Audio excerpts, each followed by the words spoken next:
الشيطان الرجيم بسم الله الرحمن الرحيم الف لام ميم ذلك الكتاب لا ريب فيه هدى للمتقين.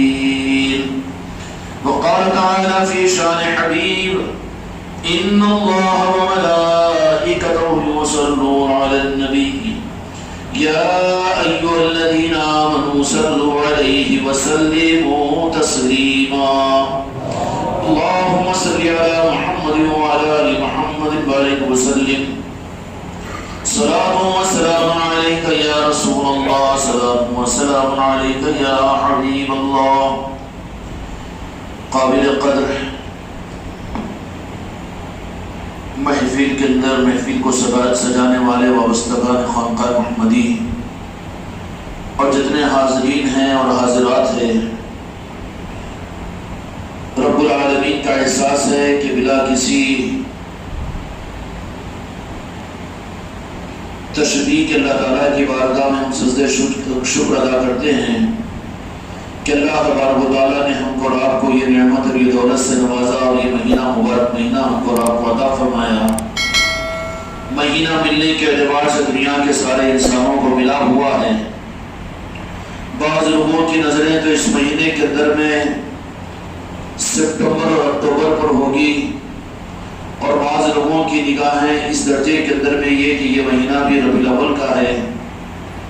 اور ہر ایک کی اپنی نظر ہے، جس کی نظر جیسی ہو اس کو ویسا ہی نظر آتا ہے.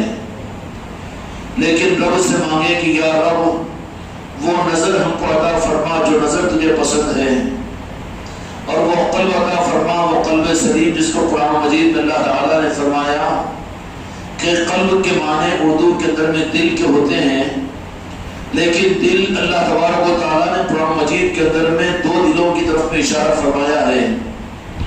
یوں فرمایا جس کا مفہوم یہ ہے آیت شریفہ کہ ہر انسان ہلاک ہے اور برباد ہے، ہلاکت اس کی تقدیر ہوگی صرف بجز ان کے جو قلب سلیم لے کر ہمارے پاس آئے، جو قلب سلیم لے کر آئے.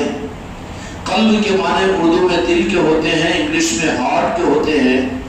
تو ہارٹ اور دل سے یہ مراد نہیں ہے، بلکہ رب نے جو قرآن مجید کے اندر میں جس قلب کا جس کو قلب سلیم فرمایا ہے، تو پتہ یہ چلا کہ ظاہری طور پر وجود انسان کے اندر میں جتنے اعضاء ہے، چاہے وہ آنکھ ہو کہ زبان ہو کہ ناک ہو کہ کان ہو کہ دماغ ہو کہ دل ہو، یہ سب کچھ تفصیلی طور پر عمومی اعتبار سے اس کا ایک ظاہر ہے.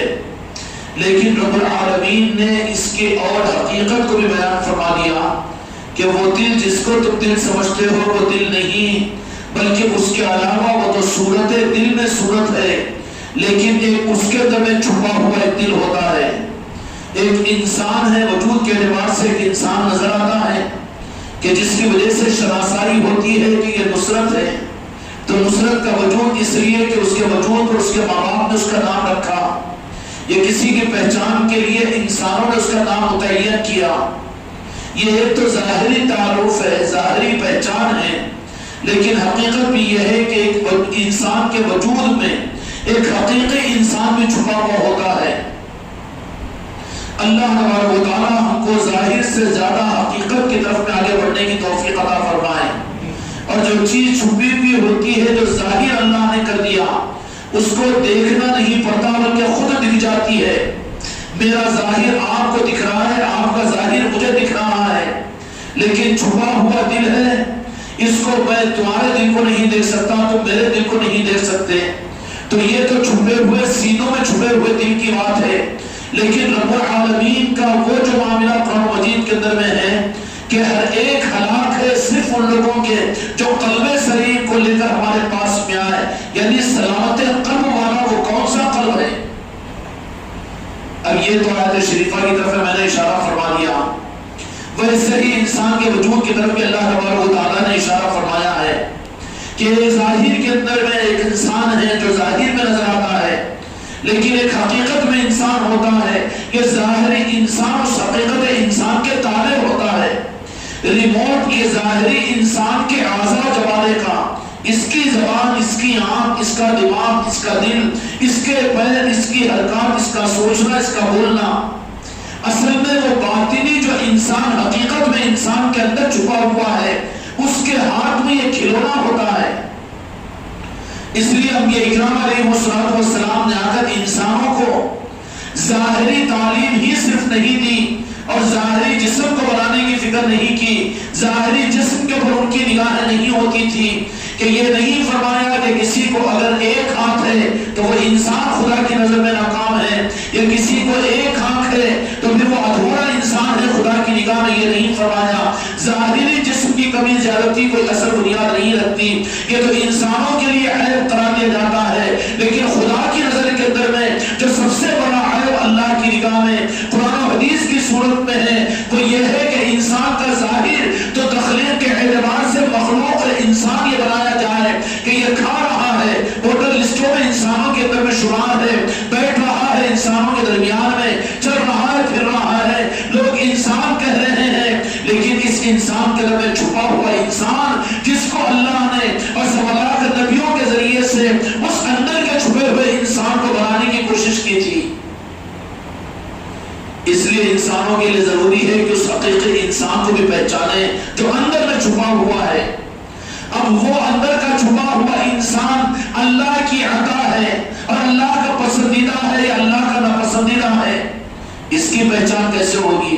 اس کی جو پہچان ہوگی اس کی سوچ، اس کا دماغ، اس کی چوائس، اس کی پسند، اس کی حرکت، اس کی زبان، اس کا آنکھ اور اس کے کانوں کا سننا، یہ سب کچھ پہچان دے گا کہ اندر میں شیطان ہے کہ رحمان والا انسان ہے اندر میں، کیونکہ ظاہری انسان تو انسانی انسان ہے، تم بھی انسان، میں بھی انسان، جو بیچارے غیر کلمہ گو ہے وہ بھی انسان ہے، چور و چمار بھی انسان ہے، اور ہم مسلمان بھی ہے، انسانی کہلائے جائیں گے۔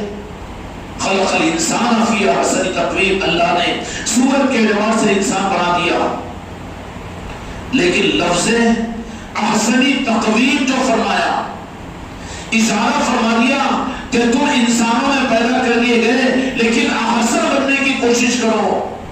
انسان جسم اور جثے کے اعتبار سے خدا کی نظر میں قابل تعظیم اور قابل عظمت نہیں ہے، بلکہ احسنی تقویم، احسن اچھائی کو تم اپنے اندر پیدا کرو، یعنی وہ انسان تمہارے اندر کا ایک نصرت ہے وجود کے اعتبار سے، لیکن ایک اندر چھپا ہوا انسان ہے، ایک اندر حقیقت ہے، اوپر میں جسم اور ظاہر ہے۔ اگر اندر والا اچھا ہے تو اس کے اثرات باہر میں اچھے پڑیں گے۔ اب اندر والا شیطان ہے، اندر والا خبیث ہے، اندر والا دنیا دار ہے، اندر والا فرعون ہے، اندر والا شداد و نمرود ہے، اندر والا کون ہے؟ اس کو تو پہچانے۔ یہ ظاہر کو دیکھ کر ہم خوش ہو رہے ہیں، لوگوں کے مسافر کو، لوگوں کے ہاتھ اٹھا کے سلام کرنے کو، اور لوگوں کی ہماری تعریف کرنے کو، لوگوں کے ہم کو اچھا کہنے کے لیے۔ عجیب بات ہے، عجیب بات ہے، آدمی یہ چاہتا ہے کہ ہر آدمی مجھے اچھا بولے، ہر آدمی مجھے اچھا بولے، اسی کے گرد میں اس کی زندگی پوری گزرتی رہتی ہے، لیکن حق یہ ہے کہ لوگ تجھے اچھا کیا کہیں گے؟ جس کو تو نے اپنے نکاح میں لے کر اپنا سب کچھ لگایا وہ خود تجھے اچھا اور سب سے اچھا ماننے کو تیار نہیں ہوگی۔ وہ تو اچھا اس وقت تک سمجھے گی جب تو اس کے حقوق ادا کر کے تو اچھائی کا معاملہ اس کی مرضی کے مطابق میں کرے۔ اب یہ چکر میں پڑا ہوا کہ لوگ مجھے اچھا کہیں اور اس چیز کو نہیں جان رہا ہے جو اللہ نے تیرے وجود کے اندر جس کو چھپا کر رکھا کہ وہ انسان تمہارا میرا اندر کا جو حقیقت میں ہے وہ اچھا ہے کہ شیطان ہے، وہ نیک ہے کہ برا اور بد ہے۔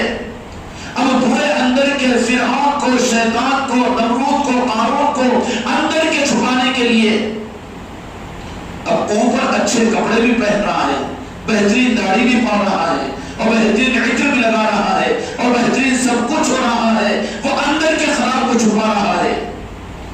اور قبر کے اندر میں اللہ تبارک و تعالیٰ کہے گا وَحُصِّرَ مَا فِي الصُّدُورِ کہ اوپر والا نہیں، یہ تو تیرے ماں باپ تجھ کو پیدا کیے تھے، بلکہ ہم کو جو مقصود ہے تو اپنے سینے کو چیر کر بتا کہ اندر کون قیامت جس کو تو نے تیار کیا.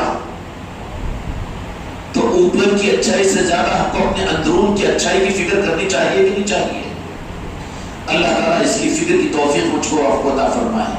جب یہ فکر پیدا ہوگی تو پھر اوپر کی اچھائیوں کے پر اس کی نظر نہیں رہے گی کہ لوگ عزت دیں کہ ذلیل کریں، لوگ پتھر ماریں کہ لوگ پھول کے ہار پہنائیں، لوگ سلام کریں کہ نفرت کریں، لوگ اچھا کہیں یا سب سے زمین کا پاپی کہے اور بدمعاش کہے، کوئی پرواہ نہیں ہوگی اس کو، اس لیے کہ اس کے اندر میں اچھا ہے. تو اچھا انسان اوپر کی اچھائیوں کی طرف اس کی نگاہی نہیں ہوگی.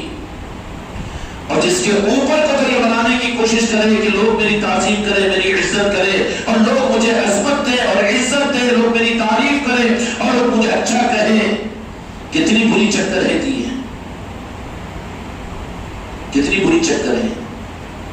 دنیا میں کوئی ایک انسان ایسا بتا دو کہ جس کو انبیاء کی بات الگ ہے، اولیاء کی بات الگ ہے، نیک لوگوں کی، صالحین کی بات الگ ہے، لیکن عام انسانوں کی بات کر رہا ہوں. ایک انسان بھی ایسا جو بنا ہوا ہے ان سے پوچھ لو اور مردوں سے پوچھ لو، چاہے وہ اپنے وقت کا رسوم زباں کیوں نہ تھا ہوگا،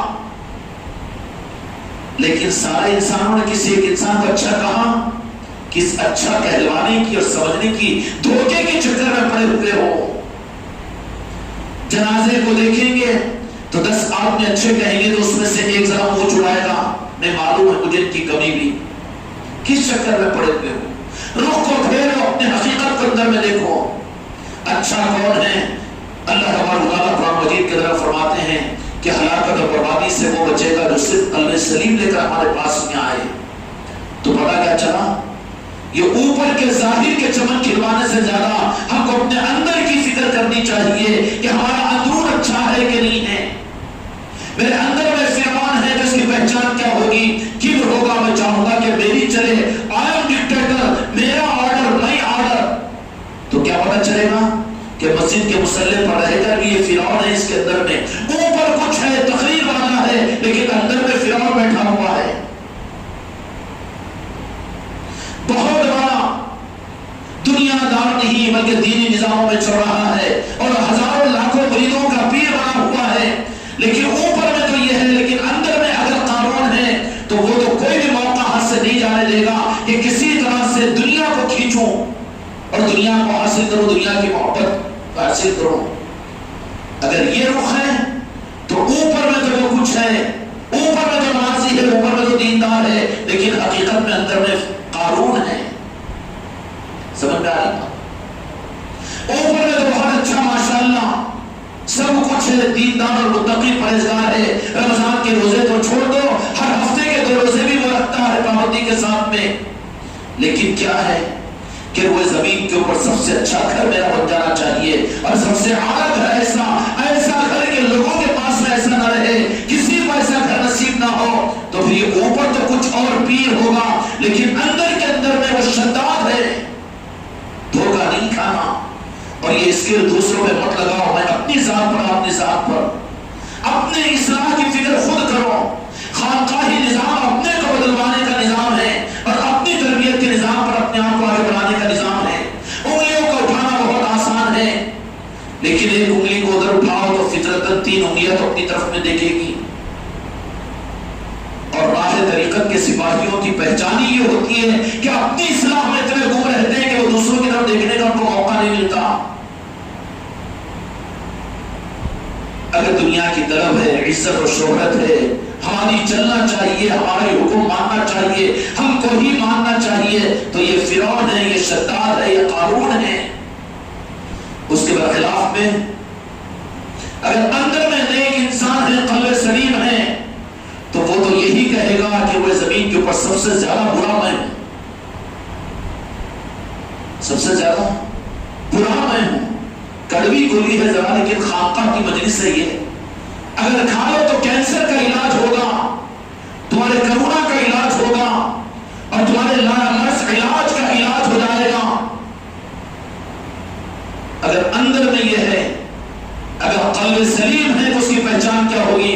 تقریر بہت اچھی ہے، بیان بہت اچھا ہے، علم بڑے کمال کا اور پائے کا ہے، اور کیا حوالے جات ہے، ماشاءاللہ سب کچھ ہے، سب کچھ ہے، لیکن اندر کے اندر میں فرعون ہوگا.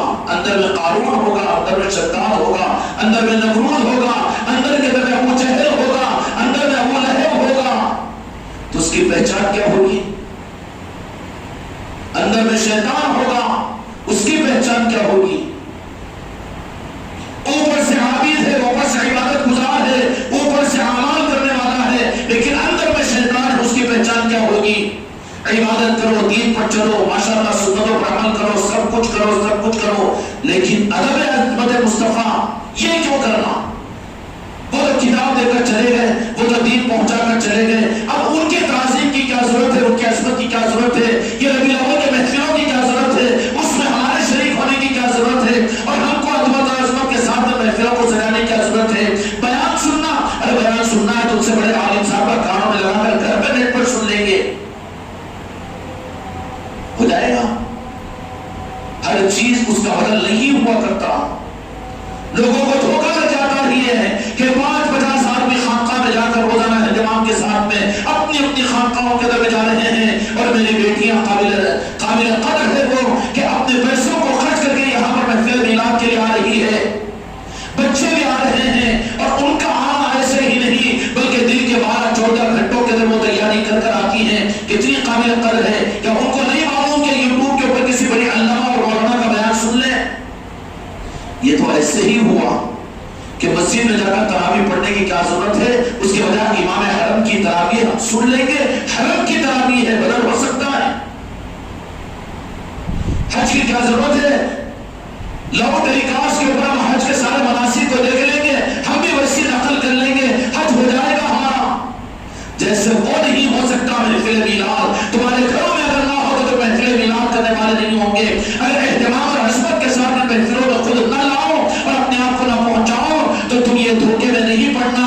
ہم بھی عاشقین رسول ہیں، ہم بھی محفل میلاد کا اہتمام کرنے والے ہیں، وہی وقت کے اوپر ارے انہوں کیا بیان کریں گے، روزانہ وہی بیان کرتے ہیں۔ بات بیان کی نہیں ہے، عظمت کے ساتھ اپنے ایک قدم کو اٹھانے کی ہے۔ تم گھر سے نکل کر ایک قدم اٹھاتے ہو اور تمہارے اس قدم کے اوپر خدا کی قسم نگاہ مصطفیٰ متوجہ ہوتی ہے کہ میرے چاہنے والے میری محبت میں میری میلاد کے لیے وہ اب خانقاہ کو جا رہے ہیں، مسجد کو جا رہے ہیں، میلاد کی محفل میں جا رہے ہیں۔ تم گھر سے نکلتے ہو لیکن مدینے کی چوکھٹ پر زنجیر پڑ جاتی ہے۔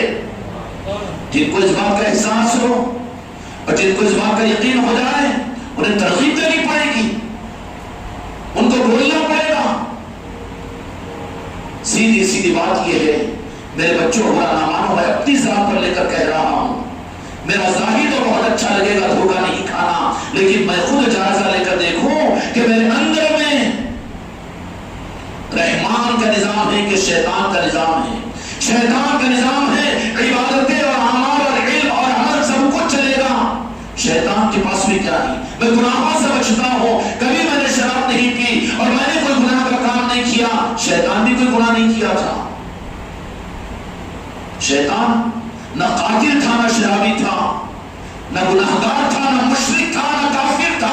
کان کھول کر سن لو، کافر بھی نہیں تھا شیطان، مشرک بھی نہیں تھا، قاتل بھی نہیں تھا، پیور بھی نہیں تھا، قتل کرنے والا بھی نہیں تھا، گناہگار بھی نہیں تھا، ماں باپ کو ستانے والا بھی نہیں تھا، حقوق تلف کرنے والا بھی نہیں تھا، مسجدوں اور مدرسوں کے چندوں کو کھانے والا بھی نہیں تھا، کوئی گناہ شیطان کا نہیں تھا، برخلاف اس کے عبادت گزار تھا، علم والا تھا، عمل والا تھا، بے ریا کی عبادت والا تھا۔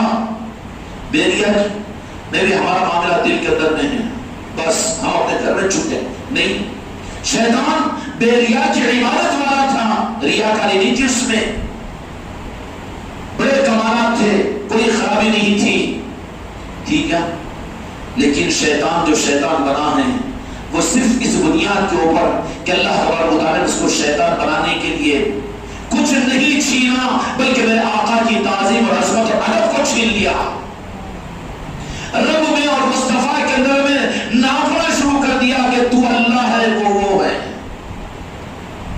اس کا حق بندوں کو نہیں دیا اللہ تعالیٰ نے۔ اب اوپر میں تو میں ہوں، بہت اچھا بیان کروں، بہت اچھا میرا علم ہے، بہت اچھا عمل ہے اور بہت عمل کے چمن میں کھلا رہا ہوں اپنی ذات کے اوپر، اوپے اور چھپے بھی اور صافے بھی بن رہا ہوں اور ہاتھوں کے اندر میں چھلے اور انگوٹیاں بھی پہن رہا ہوں، لیکن اس کے باوجود اب کمپیریزن کی طرف میں آئے کہ اتنی عقیدت کا اظہار کیوں آقا کے ساتھ میں، محفل میلاد کا اہتمام اتنا اہتمام کے ساتھ میں کیوں، اور اتنا کیوں سجایا جائے اور اتنا کیوں اہتمام کیا جائے، اتنی عظمتوں کے ساتھ میں روزانہ کیوں آیا جائے۔ ارے ایک دن آ جائیں گے نا جس دن ہوتا ہے، اور ایک دن ہم چلے جائیں گے اس دن تو ہو جائے گا، کفارہ ادا ہو جائے گا۔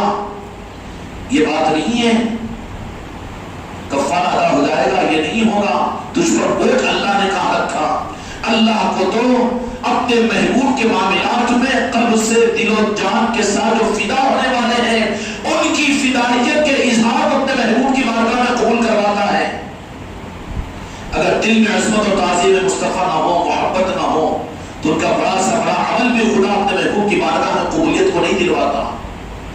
اس لیے جب قلب کے اندر میں عظمت اور تعظیم، بیان نہ ہو، نعت نہ ہو، نہ پڑھائی جائے نہ پڑھی جائے اور نہ لنگر اٹھا ہو نہ کچھ ہوا ہو، لیکن محفل میلاد ہے تو گم سم مکھ کے آ کر بیٹھیں گے اور یاد مصطفیٰ کے در میں بیٹھ جائیں گے، درود پاک کو پڑھتے رہیں گے، اس مجلس میں آ کر بیٹھ جائیں گے، سمجھ جائیں گے کہ وہاں میرے محبوب کی محبت میں ہے۔ خدا کی قسم رب العالمین عرش کی بدولتیں ان کو عطا فرما دے گا۔ برخلاف اس کے مجبوری کے لیے، عادت کے لیے، دکھاوے کے لیے، بولنے پر زبردستی نہیں میرے محبوب کی بارگاہ میں رب العالمین اس کرنسی کو قبول ہی نہیں کرتا۔ منہ پر مار دیا جائے گا، بیٹھا دیا جائے گا کہ میرے محبوب کے معاملے میں اس کی ضرورت نہیں ہے۔ بے دلی کے ساتھ نماز پڑھے میں اس کا بدلہ دے دوں گا، لیکن بے دلی کے ساتھ میرے محبوب کے ساتھ میں اگر تو کھلواڑ کرے تو میں غضبناک ہوتا ہوں، میں قابل قبول نہیں کرتا۔ اس لیے میرے دوستوں، میرے بھائیوں، ہم ذرا جائزہ لے کر دیکھیں ایک منٹ کے لیے اپنے دل میں اور اپنے وجود میں جھانک کر دیکھیں کہ اندر میں اوپر کا نام تو میرا ہے، اوپر کا وجود تو میرا ہے، لیکن اندر میں شیطان ہے یا اندر میں قارون ہے، اندر میں فرعون ہے، اندر میں شداد ہے، اندر میں کیا ہے دیکھنا چاہیے نا جی۔ اندر میں اگر غلط ہے اور قبر میں چلے گیا تو معاملہ تو صحیح نہیں ہوگا۔ اس سے صحیح کرنے کا اور زمانے کا مہلت کا رخ اور مدت وہ صرف اپنی زندگی میں ہے۔ اب اختیار ہے، ہم اپنے اندرون کو بدلا سکتے ہیں، اس لیے اپنے اندرون کو ہمیں چیک کرنا چاہیے۔ اگر اندرون میں عشق رسول ہے، قلب فریفتہ ہے، میرے آقا کی محبت کو جان قربان اور مال اور دنیا کو قربان کرنے کا جذبہ ہے، تو سمجھ لینا کہ اندر میں قلب سلیم ہے اور اوپر کی چیزیں ہیں، تو پھر باطن کی گندگیوں پر ظاہر کے چمن کھل رہے ہیں، باطن کی گندگیوں پر ظاہر کے چمن کھل رہے ہیں، مجبوریوں کے لیے ہو رہا ہے، دکھاوے کے لیے ہو رہا ہے، اور پھر ناگواری کے ساتھ میں ہو رہا ہے۔ اور اللہ تعالیٰ عبادتوں پر اگر بے دلی کے ساتھ بھی عبادت کرے تو اللہ اجر دے دے گا، لیکن خدا کی قسم رب اپنے محبوب کے بارے میں جو میرے محبوب سے بے دل ہو کر اور تھوڑا سا تعظیم سے ہٹ کر اور عظمت سے ہٹ کر زبردستی یا پھر دکھاوے کے لیے اگر میرے محبوب کی نسبت پر اگر کوئی عمل کرتا ہے تو خدا غضبناک ہو جاتا ہے۔ اس لیے عارفین کا ایک مسئلہ عرض کر لوں کہ کلمہ پڑھو، قرآن کی آیت پڑھو، بے وضو کے چلتا ہے، یہ مسئلہ اہل طریقت کا بیان کر رہا ہوں، جا کر علماء سے نہ پوچھئے۔ بے وضو کے آپ نے کلمہ پڑھ سکتے ہیں، قرآن کو چھو نہیں سکتے، لیکن قرآن کیا زبان پر آ گئی پڑھ لے سکتے، گناہگار نہیں ہوگا۔ لیکن یاد رکھنا عارفین نے فرمایا کہ کوئی بے وضو کے اگر درود پاک کو زبان سے پڑھتا ہے تو اللہ دنیا میں روزی کی بے برکتی ڈال دیتا ہے اس کے اوپر، قبول نہیں ہے رب کے پاس میں۔ رب جو چاہتا ہی ہے کہ میرے محبوب کی عصمت ہو اور بندگی کے رنگ میں بندگی کا رنگ صرف اپنے محبوب کی محبت اور عصمت ہو، فریفتگی ہو، رب کو مقصود ہی ہے۔ اللہ تعالیٰ ہمارے رب کے قلوب کو ہمارے آقا کی عظمتوں سے منور فرمائے۔ یہ دولت اور یہ بھیک مانگو رب کی بارگاہ میں، یہ مہینہ رب کی طرف سے دینے کا مہینہ ہے۔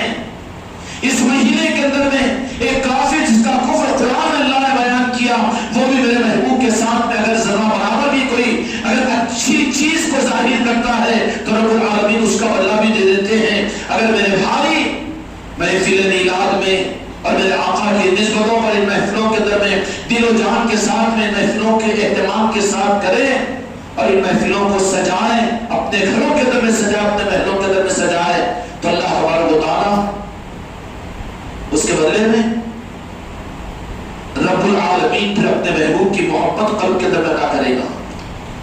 عبادات اور دین کے اوپر رب العالمین نے بدلہ دینے کا وعدہ فرمایا، لیکن محفل میلاد اور عشق مصطفیٰ کی نسبت اپنے محبوب کا عشق دینے کا وعدہ فرمایا۔ عبادات پر عشق مصطفیٰ نہیں ملے گا، اعمال پر عشق مصطفیٰ نہیں ملے گا، اپنے محبوب کی محبت نہیں ملے گی۔ محبوب کی محبت نہ نمازوں سے ملے گی، نہ ذکر سے ملے گی، نہ تلاوت سے ملے گی، نہ حج سے ملے گی۔ کان کھول کر سن لو، دلائل میرے پاس موجود ہے۔ اگر اللہ سے میرے آقا کی محبت اور عشق کو لینا ہو تو اس کے لیے راستہ تو صرف میرے آقا کی فریفتگی اور میرے آقا کی تعظیم اور میرے آقا کی عصمت، اور اس کے لیے بہترین ذریعہ محفل میلاد ہے۔ سمجھ میں آئی بات؟ اس لیے کہ خدا کو مقصود ہی ہے، خوش قسمتی سے اللہ تبارک و تعالیٰ نے ہم کو اور آپ کو وہ دولت بغیر استحقاق کے عطا فرمایا کہ جس دولتوں کی قدر ہم ناقدر ہیں، ناقدر بھی ہم یہ ہے کہ ہم نے اپنے ظاہر کو دیکھ کر ہی اپنی قناعت کر لی، میں مال والا، میں ڈگری والا، میں عمل والا، میں دین والا، میں شریعت والا۔ ظاہر کو دیکھ کر مطمئن ہو گئے، اندر جھانکنے کا ہم کو موقع ہی نہیں ملا، اپنے کو چیک کرنے کا موقع ہی نہیں ملا۔ علامتیں آتی رہی سامنے لیکن اس کو چھپاتے رہے، قلب اندر کا ملامت کرتا رہا کہ نہیں یہاں پر تیری کمی ہے، اس کو دباتے رہے، کہتے رہے کہ میں نمازی ہوں، میں علم والا ہوں، میرے پاس میں دلائل ہے، یہ محفل میلاد کی کیا ضرورت ہے، یہ درود پاک کی کیا ضرورت ہے، یہ صلاۃ السلام کی کیا ضرورت ہے، اور یہ عشق مصطفیٰ کی کیا ضرورت ہے کہ ہم کلمہ پڑھنے والے نہیں ہیں، ہم مسلمان نہیں ہیں۔ اندر کی فطرت بار بار تقاضا کرتی رہتی ہے لیکن اس کو عملوں کی چھاپ دے کر یہ چھپاتا رہتا ہے، اور آخر کار یہ ہوگا کہ عملوں کے ساتھ میں قبر میں پہنچے گا تو رب العالمین تو یہی کہے گا وَحُصِّلَ مَا فِي الصُّدُورِ کہ یہاں پر جو کچھ اوپر کے نظام لے کر آئے ہو عمل اعضاء سے، جسم سے ہوتے ہیں، اور ایمان جو ہوتا ہے وہ اندر قلب میں ہوتا ہے، اور ایمان جو ہوتا ہے وہ ایمان عشق مصطفیٰ ہے۔ اگر وہ حاصل نہیں ہوا تو پھر سینہ کھول کر بتا دیا جائے گا ارے میں تو فرعون ہوں، میں تو قارون ہوں، ہائے لا ادری، میں تو شیطان ہوں، میں تو ابو جہل ہوں۔ کتنا برا لگ رہا ہے جی تم کو؟ میں تو یزید ہوں، میں تو منافق ہوں۔ قبر میں کلیئرٹی کی رپورٹ آ جائے گی، کلیئرٹی کی رپورٹ آ جائے گی۔ یہ کوئی جذباتی بیان کی بات نہیں ہے میرے بچوں، مرنے سے پہلے ہوش میں آنے کی ضرورت ہے تم کو مجھ کو۔ کلیئرٹی کی پہلی رپورٹ قبر کے اندر میں آ جائے گی، اور رب العالمین قبر کے اندر میں 3 سوال احادیث میں ان کے انکار نہیں کرتے، لیکن اگر 3 ہی سوال اگر ہوتے تو پھر قرآن کے بعد میں سب سے زیادہ مستند اور مقدس کتاب بخاری شریف ہے۔ پوری بخاری شریف میں قبر میں 3 سوال کا تذکرہ نہیں ہے۔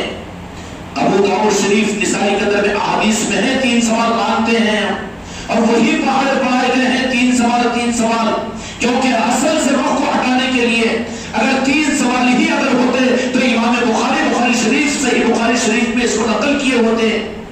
انکار نہیں کر رہے ہیں، لیکن یہ پورا نہ ہونے کے اوپر آگے 2 سوال کا مسئلہ ہے۔ جو یہاں پر کامیاب ہو گیا آگے کے 2 سوال اس سے نہیں ہوں گے۔ وہ سوال کون سا ہوگا؟ اللہ کے بارے میں، نماز پڑھ کر آیا کہ اس کے بارے میں، ذکر کر کے آیا کہ اس کے بارے میں، مرید بن کر آیا کہ اس کے بارے میں، پیر بنا تھا کہ اس کے بارے میں، خانقاہ ہو جاتا تھا کہ اس کے بارے میں۔ بلکہ بخاری شریف کے اندر اس حدیث پاک کو میرے آقا نے بیان فرما دیا، كنت تقول في هذا الرجل محمد صلی اللہ علیہ وسلم۔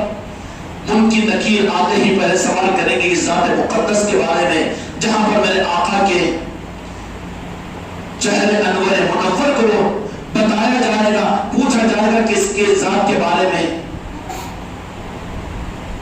کچھ گنجائش نکل جاتی۔ دیکھیں گے بات کا بات، ابھی کہیں کو پیری مریدی، ابھی کہیں کو یہ میلاد کے جلسے، اور ابھی کہیں کو عشق رسول کی بات، عمل ہے نا اپنے پاس میں، دین اور شریعت ہے نا، بات بن جائے گی، چلتا تھا گنجائش۔ لیکن کیا ہے بخاری شریف کی حدیث کے الفاظ، كنت تقول في هذا الرجل محمد صلی اللہ علیہ وسلم، کہ تم دنیا میں اس ذات مقدس کے بارے میں کیا کہتے تھے، اب کیا کہتے تھے نہیں ہے۔ كنت تقول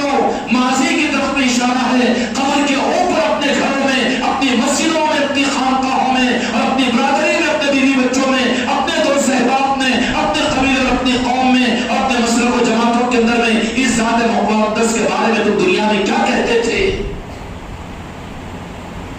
ماضی کی طرف کنتا تقولو، عربی کا یہ جو شعبہ ہے عربی کے اندر میں کنتا کا جو لفظ استعمال کیا جاتا ہے وہ مستقبل کے لیے، حال کے لیے نہیں بلکہ ماضی کی طرف اشارہ کرتا ہے۔ دنیا میں کیا کہتے تھے؟ جو ہے وہ کہنا پڑے گا دنیا میں تو وہاں پر کام چلے گا، ورنہ کہ اللہ نہیں جانتا میں ذرا کتاب کا حوالہ دے کر آتا ہوں، وہ مولانا کا بیان سن کر آتا ہوں، نہیں چلے گا وہاں پر۔ کیا کہتا تھا؟ میرے آقا کیا تھے؟ دل سے میرے آقا کو دنیا میں پہچانا کہ نہیں پہچانا؟ عظمت اور تعظیم میرے محبوب کے اپنے دل میں پیدا کیا کہ نہیں کیا؟ کنت تقولو، جیسے کنت تقولو، تو پھر اس وقت میں کیا ہوگا معلوم ہے؟ کچھ محنت کر لو، کسی صاحب نظر صاحب دل کے ہاتھ میں ہاتھ دے دو اور اس دولت کو حاصل کرنے کی محنت اپنی زندگی کے ضروریات سے زیادہ اس دولت کو حاصل کرنے کی فکر کر لو۔ طالب بن جاؤ مدینے کی چوکھٹ کے۔ کنت تقول، فرشتے جب کہیں گے کہ اس ذات کے بارے میں تو کیا کہتا تھا، تو فوراً آقا کی طرف میں دیکھے گا تو میرے آقا کا تبسم ہوگا، مسکرائیں گے آپ۔ تو پھر اس عاشق رسول کو کہنے کی ضرورت نہیں پڑے گی، مسکراتے ہوئے جیسے میرے آقا کی طرف میں دیکھے گا، ہائے میرے آقا کو نہیں پہچانا؟ پہچاننے کی وجہ سے محفل میلاد ہے۔ اسی کو شرک و بدعت ہونا تو اندر میں تو تیرے ابو لہب بیٹھا ہوا ہے، اندر میں ابو جہل بیٹھا ہوا ہے، جو آقا کو ماننے کے باوجود، آپ کے معجزات کو دیکھنے کے باوجود پھر وہ یہ کہتا تھا کہ نہیں وہ ہمارا بھتیجا ہے، نعوذ باللہ نعوذ باللہ۔ بات تو صحیح تھی، غلط نہیں تھی، لیکن عقیدے میں نہیں چلتا نا۔ عقیدے میں تو خدا کے حبیب کہنا پڑے گا، یا رسول اللہ کہنا پڑے گا، حاضر و ناظر کا علم آپ کو عطا کیا گیا، آپ کو نور بنایا گیا اور آپ کو اللہ تبارک و تعالیٰ نے مثل ہدایت کا نور بنایا، یہ کہنا پڑے گا۔ وہ ان کو ہم صدا دیتے ہیں تو وہ ہماری سنتے ہیں، اور وہ بااختیار ہے۔ اللہ نے لاکھوں مکان کا مالک آپ کو بنایا، دنیا اور عقبا کا مالک میرے مصطفیٰ کو بنایا۔ یہ سب کچھ بولتے رہنا پڑے گا اور یہ سب کچھ سنتے رہنا پڑے گا، تو اندر میں سمجھنا کہ اندر میں قلب سلیم ہے۔ اگر اس میں لچک ہے، اس میں رک رہا ہے، اس میں اٹک رہا ہے، اس میں ہکلاہٹ اگر کر رہا ہے، جو ہے وہ بولنے کو ذرا پیچھے ہٹ رہا ہے، تو سمجھ لینا کہ اندر میں ابو لہب ہے، اندر میں ابو جہل ہے، ابھی تو نصرت نہیں ہے۔ توبہ کر، میرے آقا کے نام پاک میں پڑ جا، دن کے اجالے سے نکلنے سے پہلے مدینے کی خیرات مان کر اپنے قلب کو قلب سلیم بنا لے۔ کیوں بھائی فکر کی ضرورت ہے کہ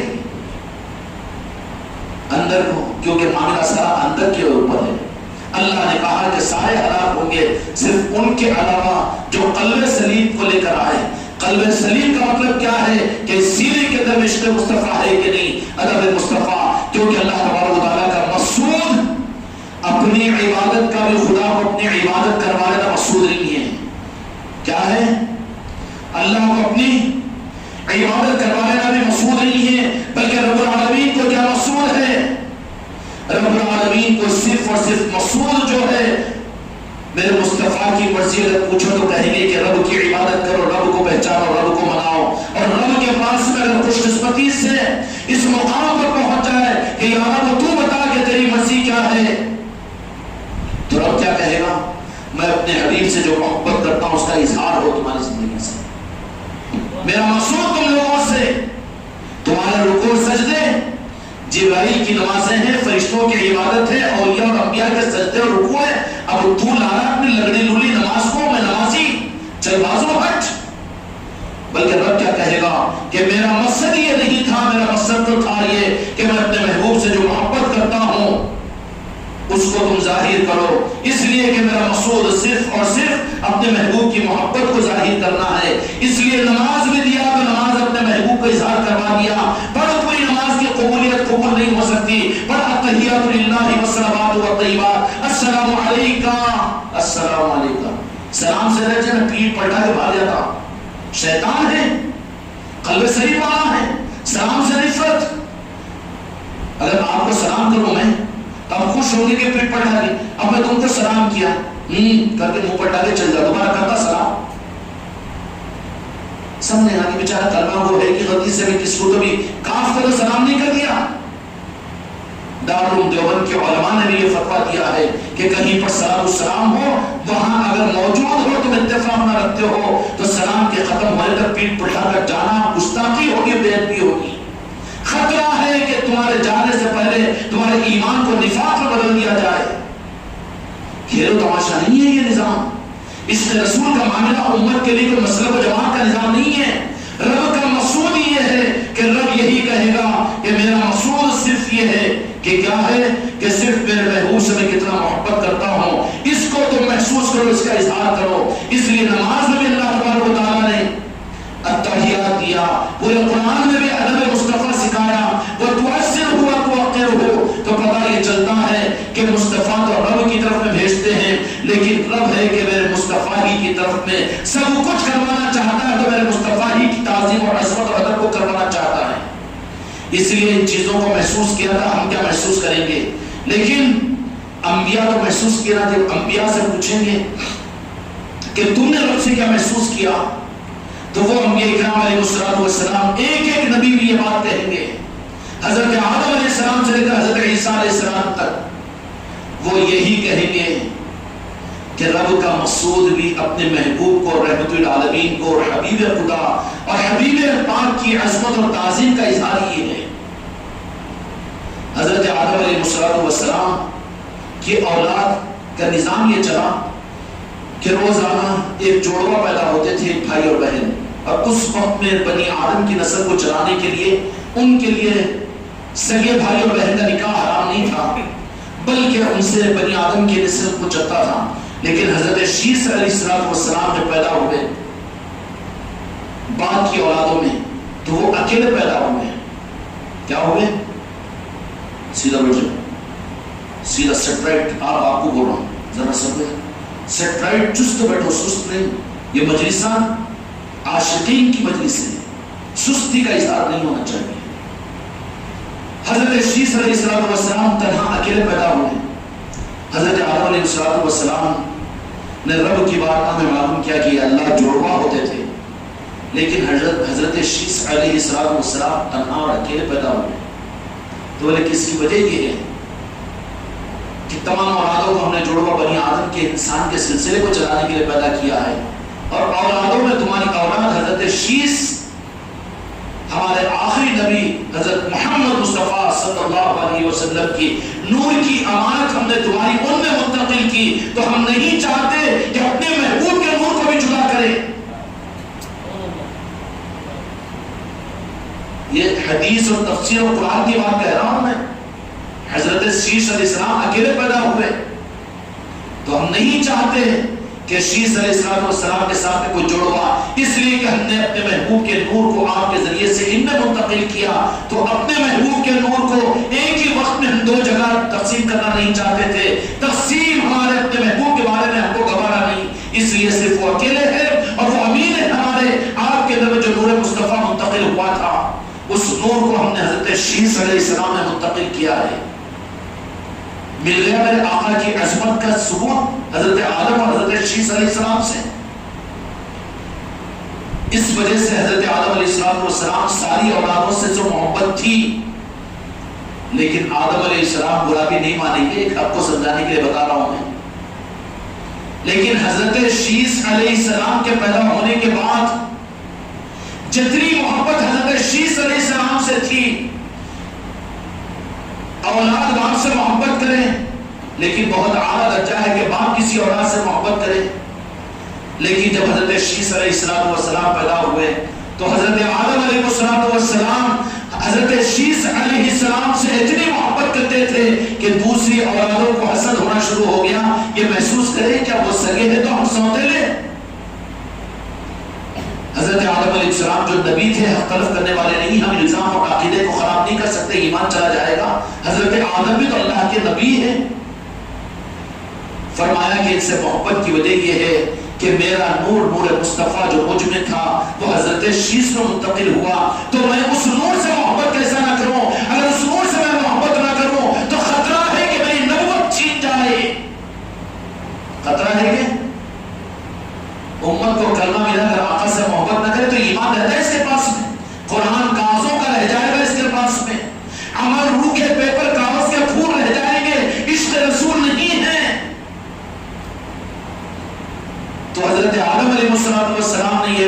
فرمائی کہ اگر وہ نور نبوت جو منتقل ہوا ہے حضرت شیس میں، اگر میں ان سے محبت نہ کروں تو مجھے خطرہ ہے کہ میری نبوت نہ چھین جائے. تو مسلمان میرے آقا کی تعظیم اور ادب اور محبت اور عشق نہ کرے، اسلام اس کے پاس رہے گا، مسلمان باقی رہے گا، مسلمان رہے گا، مومن نہیں ہو سکتا. کیوں کہ مسلمان بن کر منافق بھی تو بن سکتا ہے، لیکن مومن منافق نہیں بنے گا. مومن منافق نہیں بن سکتا، مسلمان بن سکتا ہے، یزیدی بھی بن سکتا ہے، جہنمی بھی بن سکتا ہے، لیکن مومن نہیں بن سکتا.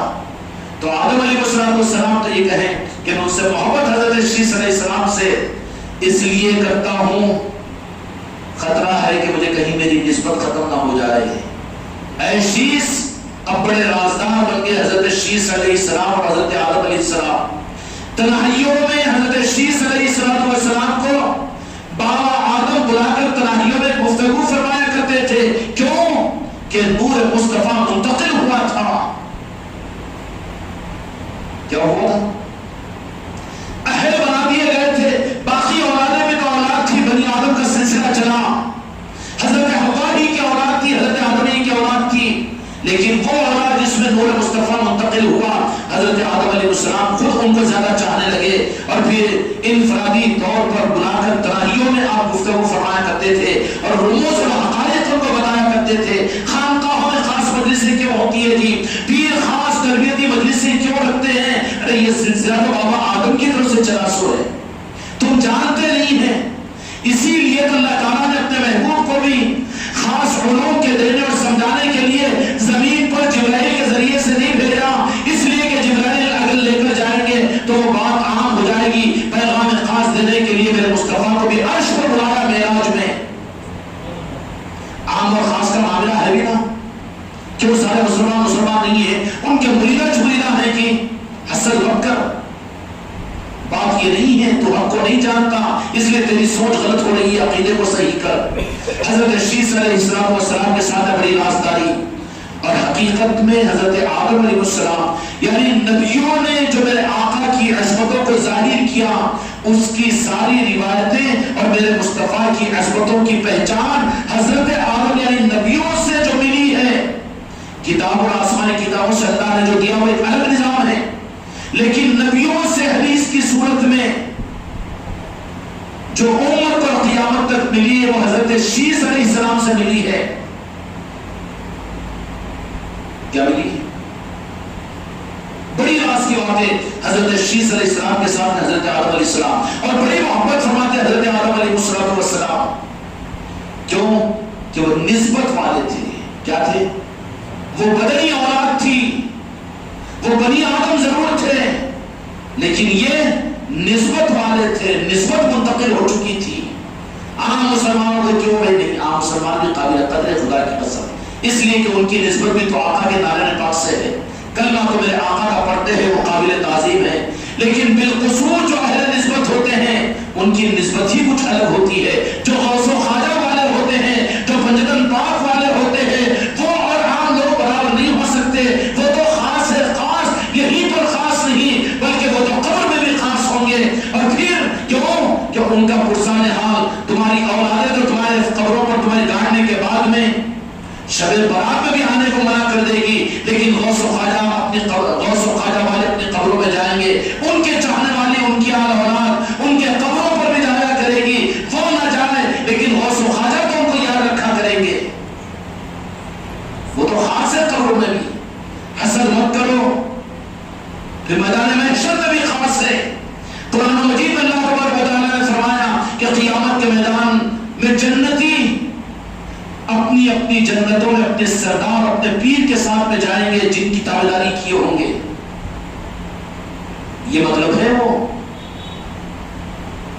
قرآن پاک کے اندر میں اللہ تبارک و تعالیٰ غالباً سورہ کہف کے اندر میں فرما دیا کہ ہر ایک اپنے رہنما اپنے پیر کے ساتھ میں بلایا جائے گا. تو قیامت میں بھی اسپیشلٹی ہوگی اور پھر اس کے بعد جنت میں بھی اسپیشلٹی ہوگی. کیا ہوگی؟ جنت میں بھی اسپیشلٹی ہوگی. اور وہاں کی اسپیشلٹی کیا ہوگی؟ وہاں کی اسپیشلٹی یہ ہے کہ ان اولیاء کے چاہنے والے اور اہل نسبت کو تو جہاں کے مالک اور بجت پاک اپنی جنت کی قربت ادا کریں گے. ان کا دماغ کیونکہ 70,000 ہو والی جنت کی طرف میں نہیں رہتا تھا. وہ تو کہتے تھے کہ رب کی مرضی کے جہنم میں ڈالے. ٹھیک ہے تیار ایسے ہوئے تھے اگر پیر کے ہاتھ پر ارے جنت کا انکار کرے, جنت کا انکار نہیں کرے, پاگل بات تو نہیں سمجھ سکتا نا وہ بات, تو نادان بچہ اس کے لیے اعتراض کر رہا ہے. ایک باپ بیٹھا ہوا ہے, ایک معصوم بچہ بھی بیٹھا ہوا ہے. ایک دوست آ گیا اور وہ دوست کو اس باپ نے پوچھا کہ ہاں بیٹے بہت دن سے نظر نہیں آیا, کیا کر رہے ہیں؟ بچہ بھی بیٹھا ہوا ہے, لاشعور باپ بھی بیٹھا ہوا ہے. کوئی ایک اور بچہ بھتیجا آ گیا, بیٹا بہت دن سے نظر نہیں آیا, کیا کر رہے تھے؟ تو بولے کہ BA ہوگا نا میرا. اب چھوٹا بچہ یوں کر رہا باپ کو, BA ڈگری ہو گئی تمہاری؟ ہاں ڈگری ہو گیا, 10ویں پڑھا, پھر اس کا انٹر کرا, پھر BA کرا. تو چھوٹا لاشعور بچہ انہیں غلط بول رہے. ارے خاکہ کی تعلیمات کیا ہے جی؟ پہلے محمد رسول اللہ بعد میں لا الہ الا اللہ, تیرے کا سمجھ میں آتی ہو. وہی بچہ باپ بول کر رہا, چپ ہے نا, کیوں بے؟ نہیں بابا, کیوں؟ تم بھی سن لیے, تم بھی جاہی رہے گی, پھر جو بولا وہ کی خاموش بیٹا, کیوں کیا بات ہے بول. تو بولے کہ انہوں تو 10 پڑھے کرتے, ڈگری انٹر پڑھے, پھر اس کا ڈگری کرے کرتے, مگر ان لوگ غلط بول رہے, جھوٹ بول رہے. کیوں؟ BA پڑھے کرتے, BA نہیں ہے, AB ہے وہ. یہ چکر ہوتا ہے صوفیہ کی تعلیمات میں, مولویوں کی تعلیم میں. وہ سمجھ میں نہیں آ سکتی وہاں پر. اس کے لیے تو داخلہ لینا پڑتا ہے, اس کے لیے تو 10th پڑھنا پڑتا ہے, انٹر پڑھنا پڑتا ہے, بیدان کا غلام اور بندہ بننا پڑتا ہے, اس کے بعد میں اس کو سمجھ میں آتا ہے. کیا کہہ رہے ہیں؟ مگر اب انہیں AB پاس ہوا, نمازیں, روزہ, زکات, حج, خدا کی قسم میرے آقا کی نسبت کے اعمال اس کا انکار نہیں ہے, لیکن AB والا ہے وہ. ارے یہ کیا ہے پیر پرستی, اور یہ تیرا کیا ہے, اور یہ تیری کیا ہے قدر پرسی, اور تیرا یہ چیز نہیں کیا نہیں ہونا نا, ان کے بجائے دوسرے نہیں ہے کہ وہ نہیں کرتے کیا. اب یہ سب کروا دے تو پھر ذرا کیا ہے نہیں. کیوں؟ BA بول رہے ہو, AB ہے. ہاں تو AB پڑھا ہے, BA کو نہیں جانتا. اگر تو بھی پڑھ لینا تو پھر تجھے بھی AB اور BA کا فرق محسوس ہو جائے گا. ہوگا کہ نہیں ہوگا؟ تعلیمات میں فرق ہوتا ہے, اس لیے ہر ایک کے سامنے ان چیزوں کا اظہار بھی نہیں کرنا, ناقدری ہو جاتی ہے. تو حضرت شیس علیہ السلام سے حضرت آدم علیہ السلام بہت سی راز کی باتوں کو کہا, اور بالخصوص السلام اور حضرت شیس علیہ السلام پر کہ حضرت آدم علیہ السلام نے اپنی پوری زندگی میں حضرت شیس علیہ السلام کو تعظیم مصطفیٰ, ادب مصطفیٰ, عظمت مصطفیٰ ہی بتاتے رہے. کیا بتاتے رہے؟ صرف یہی بتاتے رہے. پوری تعلیمات حضرت آدم علیہ السلام کی تربیت کی حضرت شیس علیہ السلام کی تعظیم اور ادب اور عظمت اور محبت پر تھی. تو حضرت شیس علیہ السلام سے پوچھے, نبیوں سے پوچھے کہ میرے آقا کی عظمت اور میرے آقا کا مقام اور اللہ کیا چاہتا ہے, اللہ کی مزید پوچھے. تو حضرت شیس اور حضرت آدم علیہ السلام یہ کہیں گے کہ وہ بھی یہی چاہتا ہے, اس لیے کہ ہر نبی نے اس بات کے لیے اظہار کر دیا کہ اللہ کا مقصود اپنے محبوب کی محبت کا اظہار ہے. اور قرآن مجید میں سورہ بقرہ جانتے کہ نہیں جانتے, اس میں آیت شریفہ ہے عہد میثاق. کیا ہے عہد میثاق؟ کہ ہر نبی سے رب العالمین نے ارواح عالم کے اندر میں یہ وعدہ لیا اور بیعت لیا اور عہد لیا کہ تم وعدہ کرو اس بات کے اوپر کہ میرے حبیب پر تم ایمان لائے, اور تمہارے زمانے میں اے موسیٰ, تمہارے زمانے میں اے آدم, اے تمہارے زمانے میں حضرت عیسیٰ, اے حضرت عزیر, تمہارے زمانے میں اگر میں اپنے حبیب کو مبعوث کر دوں تو تم کو ان پر ایمان لائے بغیر تم کو نجات نہیں ملے گی. عشق مصطفیٰ کو جذباتی اور مسلک اور بیان کی چیز مت سمجھو میرے بھائی, تمہارے ایمان کی اور میرے ایمان کی پہچان ہے. رخ کو صحیح کرو, اپنی نسلوں کو صحیح دین دو. خون خراب ہو جائے تو خون بدلنا پڑتا ہے, ذرا مشکل ہوتا ہے لیکن بدل لو خون کو. عشق مصطفیٰ کے علاوہ زمین سے لے کر عرش تک کو کچھ نظر نہیں آتا ہم کو. جو جن کے پاس ہے وہ ہے ان کے لیے سب ہے، جن کے پاس ہے وہ نہیں، بہت کچھ ہے کچھ نہیں، خدا کی قسم۔ عشق مصطفیٰ ہی اصل منزل ہے، اور وہ بھی انبیاء کی دی ہوئی سند ہے۔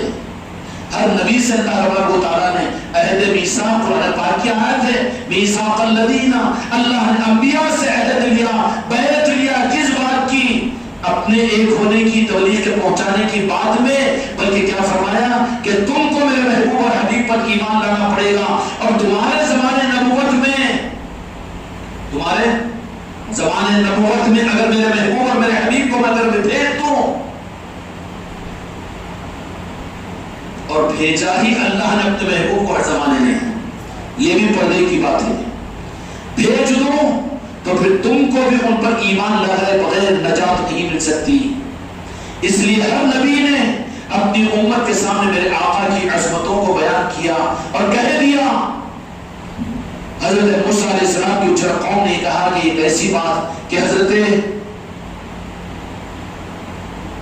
موسیٰ علیہ السلام تم تو پہلے آئے، لیکن آپ یہ کہہ رہے کہ خاتم النبیین بعد میں آئیں گے، بعد میں آنے والے ظاہر سے چھوٹے رہتے اور آپ بڑے ہو کر بھی ان کی تعظیم کی بات کہتے ہیں۔ تو موسیٰ علیہ السلام نے سمجھا کہ ارے ہی ایسے وہ بڑے آئیں گے بعد میں، لیکن وہ بڑوں کے بڑے ہیں، مخبر صادق ہے، امام الانبیاء ہے، ابو البشر ہے، افضل الانبیاء ہے، سارے کمالات میرے آقا کی نارن پاک میں ہیں۔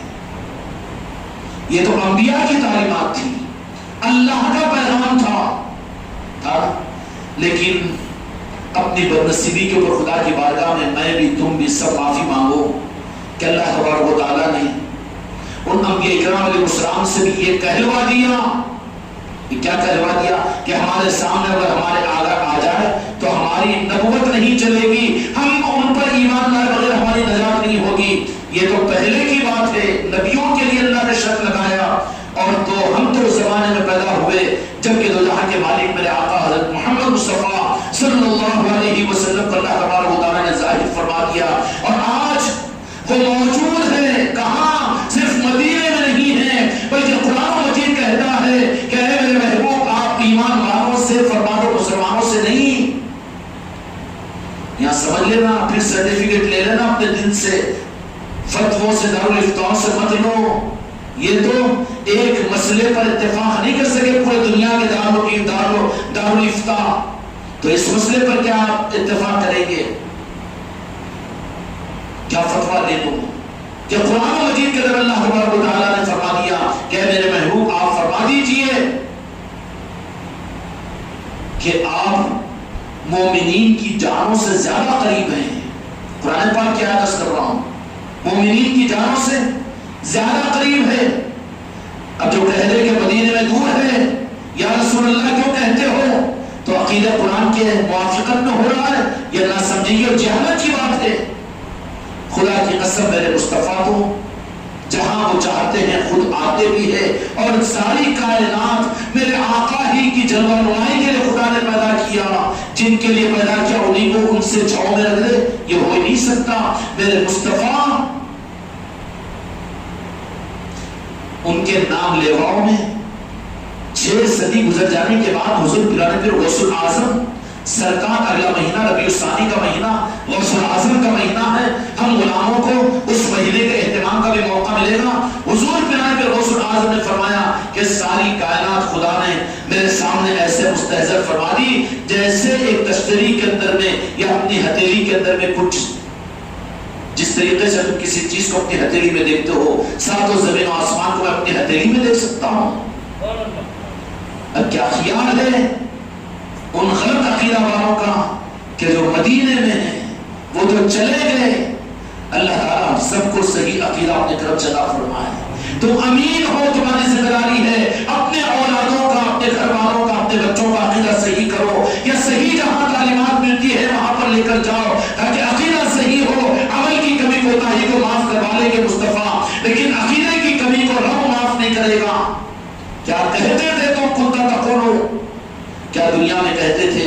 اس لیے کہنا بھی صحیح ضروری ہے نا جی، کہے کر جائیں گے تو قبر بات بنے گی۔ تو غوث الاعظم یہ فرمائے کہ میں ساری کائنات کو اپنے ہاتھ کی ہتھیلی میں دیکھتا ہوں، تو پھر میرے دو جہاں کے مالک اب یہ کہہ رہے کہ نعوذ باللہ امت سے غافل ہے، یا حاجرات میں خانقاہ محمدی میں آپ نہیں، یہاں السلام علیکم یا رسول اللہ کیوں پڑھتے ہیں؟ کیوں؟ میرے بھائی بات یہ نہیں ہے، ناواقفیت کی وجہ ہے، صحیح علم ہم کو حاصل نہیں ہوا، صحیح علم ہم کو حاصل نہیں ہوا، صحیح علم ہم کو حاصل نہیں ہوا، اور صحیح نسبتیں ہم کو نہیں ملی، صحیح در ہم کو نہیں ملے، اس لیے غلط ماحول میں پرورش ہوئی ہے، اور غلط خون جسم میں پیدا ہو گیا ہے، تو ہر جگہ کھجانا ہی کھجانا ہے، ہر جگہ کھجلی ہے، ہر جگہ اختلاف ہے۔ رحمت للعالمین کی چوکھٹ میں اختلاف کہاں؟ وہاں تو ہر انسان سے محبت ہوگی، اور ہر ایک کو عظمت دی جائے گی، اور ہر ایک سے محبت کی جائے گی۔ یہ کھجانا مسلک اور جماعتوں کا، مسلمانوں کا اور برادران وطن کا، اس لیے کہ خون خراب ہو چکا ہے۔ صوفیہ اکرام اس خون کو صحیح کرتے ہیں تو ان کو کسی انسان سے بیر اور نفرت نہیں ہوتی، ہر انسان ان سے جڑتا چلا جاتا ہے، اور ہر انسان ان سے محبت کرتا چلا جاتا ہے۔ تو اللہ تبارک و تعالیٰ کا مقصود اپنے محبوب کی عظمت ہے، اس لیے انبیاء اکرام علیہ السلام نے اپنی قوموں کو آخر میں یہی بشارت دی تھی کہ وہ ایک آخری نبی اس دنیا میں تشریف لانے والے ہیں جن کا نام محمد رسول اللہ صلی اللہ علیہ وسلم ہے، اور ہر آسمانی کتاب میں میرے آقا کا اسم مبارک الگ الگ الفاظ سے یاد کیا گیا ہے۔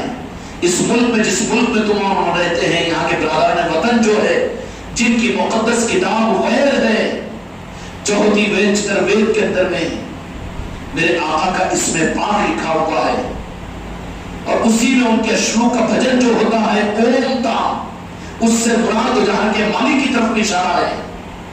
یہی نہیں بلکہ انہی ویدوں کے اندر میں، چتروید کے اندر میں نہیں، رگ وید کے اندر میں، یہ تذکرہ تو وہ ہے رگ وید کے اندر میں، پوچھ لو کسی سنسکرت کے صحیح آدمی سے جو گڑبڑ کرنے والا نہ ہو، دکان لگایا ہوا نہ ہو اپنے مذہب کا، اگر موقع مل جائے تو گرپتی کے پنڈت کے پاس میں جا کر جو سنسکرت کو جانتا ان سے معلوم کرو، تو ان وید کی کتابوں کے اندر میں صرف میرے آقا کا تذکرہ موجود نہیں، بلکہ میرے آقا کے نام کے ساتھ آپ کے دنیا میں تشریف لانے کا وقت لکھا ہوا ہے۔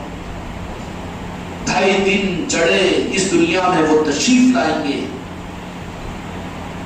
اور آمینہ کے لال بن کر آئیں گے، پتھروں کے شہر کے درمیان میں آپ پیدا ہوں گے، صبح کا سہانا وقت ہوگا، ویدوں کے اندر میں لکھا ہوا ہے۔ تعارف تو اللہ تعالیٰ نے کروایا، ہر قوم کے اندر میرے آقا کا تعارف ہے، اس لیے دین کی پہچان میرے آقا کو چھوڑ کر تم لٹریچروں کو دو تو دین نہیں ملے گا قوموں کو، بلکہ میرے آقا کی عظمتوں کو دو ان کو دین ملے گا۔ وہ میرے آقا کی عظمتوں کو اپنے اندر میں پیدا کریں گے۔ اولیاء لٹریچر نہیں دیتے، تقریر اور تفسیر اور حدیث کی کتابیں اور لٹریچر نہیں دیتے، بلکہ وہ عشق مصطفیٰ دیتے ہیں، ذات مصطفیٰ کو دیتے ہیں۔ تو جب عظمتیں ان قوموں کے اندر میرے آقا کی عظمت کی آتی ہے تو ان کا دل جب میرے آقا کے نعرہ پاک کی طرف میں جھکتا ہے تو میرے مصطفیٰ پھر ان کو اسلام عطا کرتے ہیں، اس میں اولیاء کامیاب ہوتے ہیں۔ اس لیے ایک سفر میں 90 لاکھ انسان کلمہ پڑھے ہیں، کن کے سفر پہ؟ کن کے سفر پہ؟ سلطان الہند غریب نواز کے۔ بتاؤ دنیا کی کوئی بڑی سے بڑی تحریک و جماعت کہ 90 لاکھ تو چھوڑ دیجئے، 9 لاکھ ایک وقت میں اسلام قبول کرا، ملتی ہے تاریخ؟ نہیں مل سکتی۔ وہ کون سا نظام تھا؟ اولیاء جو تعارف کرواتے ہیں، قرآن کو سامنے نہیں، لٹریچر کو سامنے نہیں، مسلمانوں کو، مسلمانوں کے حکومتوں کو سامنے نہیں لاتے، بلکہ وہ تو نعرہ پاک مصطفیٰ کو سامنے لاتے ہیں، جلوہ مصطفیٰ کو بتا دیتے ہیں۔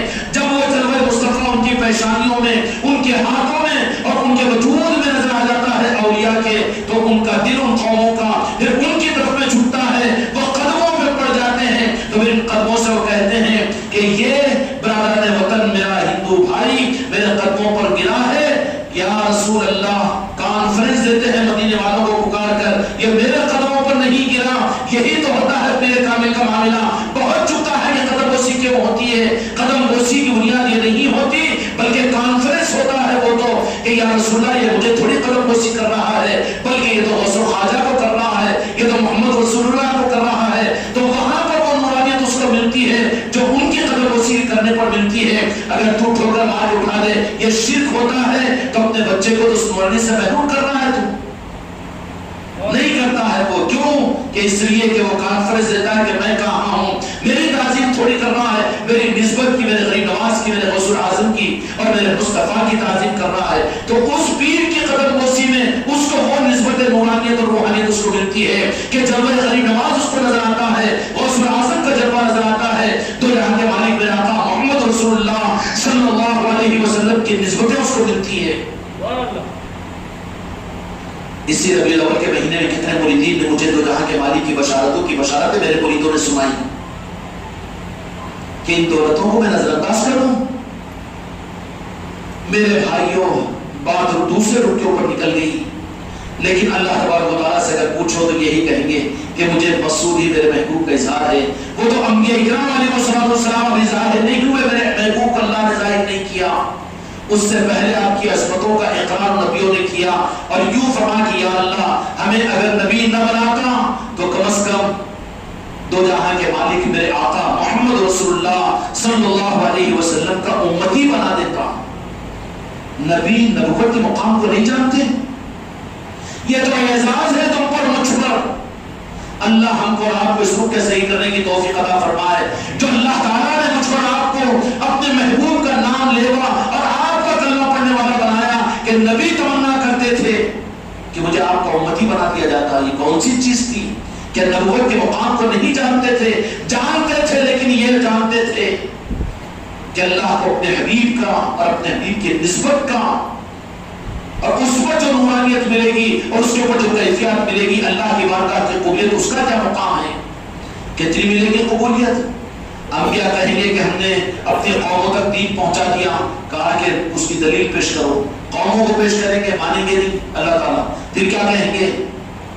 دلیل پیش کرو، تو انبیاء پریشان ہوں گے، تو رب العالمین کہے گا کہ میرے محبوب کی امت کو پیش کرو کہ وہ تمہارے نبوت کی، نبیوں کی عصمت ایمان ہے ہمارا، لیکن مقام عصمت مصطفیٰ کے بغیر کسی نبی کی عصمت بھی خدا کے پاس قابل قبول نہیں ہے۔ رجحان یہودیوں کی طرف میں ہے، عیسائیوں کی طرف میں ہے، تورات و انجیل کی طرف میں ہے، بدبخت یہ قرآن پاک کو چھوڑ کر تورات انجیل کو کھنگالتا ہے۔ تو یہ کیا ضرورت ہے؟ تقابلی مطالعہ میں کرتا ہوں اور میں ریفرنسز دیتا ہوں، تجھے ریفرنس کی کیا ضرورت ہے؟ تیرے پاس وہ قرآن کافی ہے، نارائن پاک مصطفیٰ ہے۔ میرے غوث و خواجہ نے انسانوں کو اسلام قبول کروانے کے لیے کون سے ریفرنس دیا تھا تورات و انجیل کا؟ نہیں دیا، بلکہ کس سے وہ دنیا میں دین کو پھیلایا اور پھر کس سے دنیا کے اندر میں نور چمکا اسلام زندہ ہوا؟ وہ تو میرے آقا کے نارائن پاک کی نسبت تھی جس سے دنیا کے اندر میں حق زندہ ہوا۔ تو نبیوں نے یہ کہا کہ یا اللہ ہم کو نبی نہ بناتا بلکہ ہم کو اس نبی کا امتی بنا دیتا۔ ہو رہی ہے میرے بچوں قدر ہے، ہو رہی ہے قدر، فارمیلٹیز کے لیے ہے نا، اچھے سیرت کا جلسہ ہے، اچھے میلاد کا بیان ہے، اچھی نعت ہے، اچھا ہے، اچھا ہے، چلو اچھا ہے، لچا نہیں ہے غنیمت ہے، لچا نہیں ہے غنیمت ہے، دکان نہیں لگایا دین کو غنیمت ہے کہ کم از کم تعظیم اور عظمت کے مجالسوں کے اندر میں آ ہو جاتا ہے، لچا نہیں ہے یہ صحیح ہے پر اچھا نہیں بن سکا۔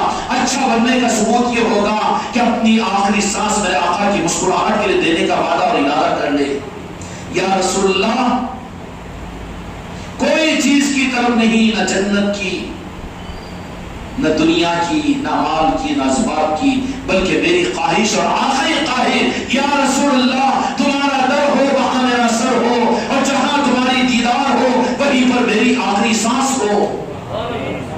یہ ہے ایمان۔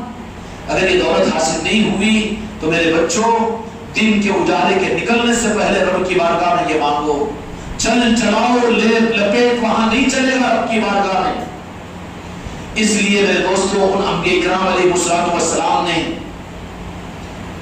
تو یہ دعا کی کہ اللہ ہمیں امتی بنا دیتے ہیں، تو اللہ تبارک و تعالیٰ نے نبیوں کو امتی نہیں بنایا، ایک دو کے بارے میں اللہ تعالیٰ نے قبول کیا، وہ تفصیل میں نہیں جائیں گے، جانتے آپ کو حضرت عیسیٰ علیہ السلام آئیں گے امتی بن کر آئیں گے، اپنی نبوت نہیں چلائیں گے وہ، لیکن ہم کو تو امتی بننے کا اعزاز دے دیا۔ ہم سے کیا قدر ہوئی ہے، ہم سے کیا قدر ہوئی ہے؟ راتوں کی نیند ہماری اپنے آقا کے رحمت میں، کبھی ہم نے کروٹیں بدلی، کبھی تنہائیوں میں بیٹھ کر میرے آقا کو یاد کر کے اپنے آنکھوں سے آنسوؤں کو بہایا، اور کبھی درود اور پاک کے اہتمام کے لیے بیٹھ کر راتوں میں ہم نے پڑھا، اور کبھی تنہائیوں میں کھڑے ہو کر سلام و سلام پڑھ لیا۔ اب تو یہ بھی چیزیں رسمی بن گئی ہیں، سلام پڑھتا ہے نئے نئے آوازیں، ٹپیکل آوازیں، کیونکہ لوگوں کو اچھا لگنا، تیرا مقصد تو مصطفیٰ کو سنانا ہو، اس اس کے بجائے سیکھ سنگیت والوں کے، اس معاملات میں مسکنگ، اس معاملے کے اندر مسکنگ، دل ٹوٹ کر دل جل کر جو سلام پڑھا جائے گا وہ مدینے کی چوکھٹ تک پہنچے گا۔ اس کے بجائے صلی اللہ علیہ وسلم یہ اگر کہہ لے یہ بھی تو سلام ہے، یہ بھی تو سلام ہے، یہ بھی تو درود ہے، اب پڑھ رہا ہے لمبا چوڑا ماشاءاللہ، مگر نظر کیا ہے؟ لوگ اچھا بولنا، ویسے طریقے پر میں ایسے طریقے پر نہیں، یہ دل کے سودے کی بات نہیں ہے، یہ رسمیت کی چیزیں ہیں، رسمیت سے حقیقت سے آدمی دور ہو جاتا ہے۔ دل ٹوٹ کر سلام پڑھنے والے متوجہ ہو جائے گنبد خضرا کی طرف میں اور کہے کہ سرکار سن رہے ہیں اور یہ ان کا نام لے کر سنا رہا ہے اور اپنی عرض کو مدینے کی چوکھٹ پر رکھ رہا ہوں، پھر تو کام بنے گا۔ تو میرے بھائیوں اور میرے بچوں، انبیاء کرام علیہ السلام نے تو پیدا ہونے کی درخواست کی، لیکن اللہ تعالیٰ نے یہ انعام تم پر مجھ پر کیا فرمایا کہ ہم کو آپ کا نام لیوا، آپ کا امتی بنا دیا نا، تو ہم نے اس کی قدر کی کہ نہیں کی، اس کا سوال ہوگا کہ نہیں ہوگا، ہوگا کہ نہیں ہوگا؟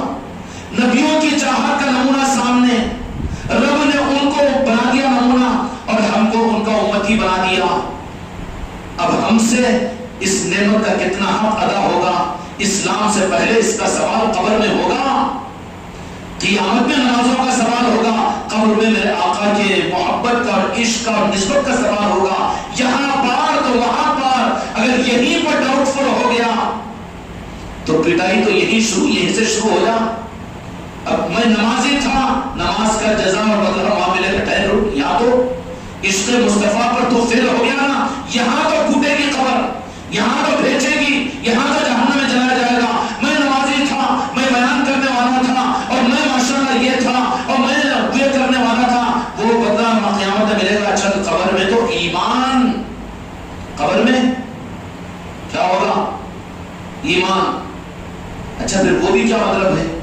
عبادتوں کے اوپر بھروسہ بہت کر کر کے بہت بڑی عبادت ہے، چلو قابل جزا بھی اللہ کے پاس میں تم نے اگر اپنے تقوی طاعت کی بنیاد پر بنا لیا، مگر قبر میں تو کوٹی گئی تیسرے حکم تک۔ اب اللہ قیامت میں بولے نمازی تھا بیٹا جنت میں جا، تو پہلے تو قبر کی پوری 100,000 برس کی زندگی میں تو خوب کوٹ دیے فرشتے، ایسا ہوتا انسٹیٹیوشن کیا بولتے اس کو، پولیس والے کورٹ میں پیش کرنے سے پہلے یہیں پر ہڈی کوٹ کوٹ کر دیتے نا جی، مسل چلا دیتے، تیرا میرا جہاں وہاں کورٹ میں گیا، اب اس کے بعد کیٹ کچہری میں چلے گا، وہ دیکھیں گا، بعد میں باعزت بری بھی ہوگا، کہے گا باعزت بری، یہاں تو کوٹے گئی نا پہلے۔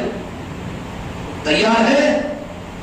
اگر ہے ہمت میرے آقا کی عظمت اور محبت میں خود کو فدا کرنے کا جذبہ کرو، یاد کرو رات کی تنہائیوں میں میرے مصطفیٰ کو، اپنے عقیدے کو صحیح کرو، ایمان اپنے اندر میں پیدا کرو، یہ میری جذبات کی بیان کے اوپر مت محمول کرو تم، بلکہ یہ علاج ہے آثار امت کا۔ اگر یہ نہیں کرو گے تو فرسٹ ایڈ نہیں ہوگا بلکہ فرسٹ ڈگری ہو جائے گی، تھرڈ ڈگری ممکن نہیں۔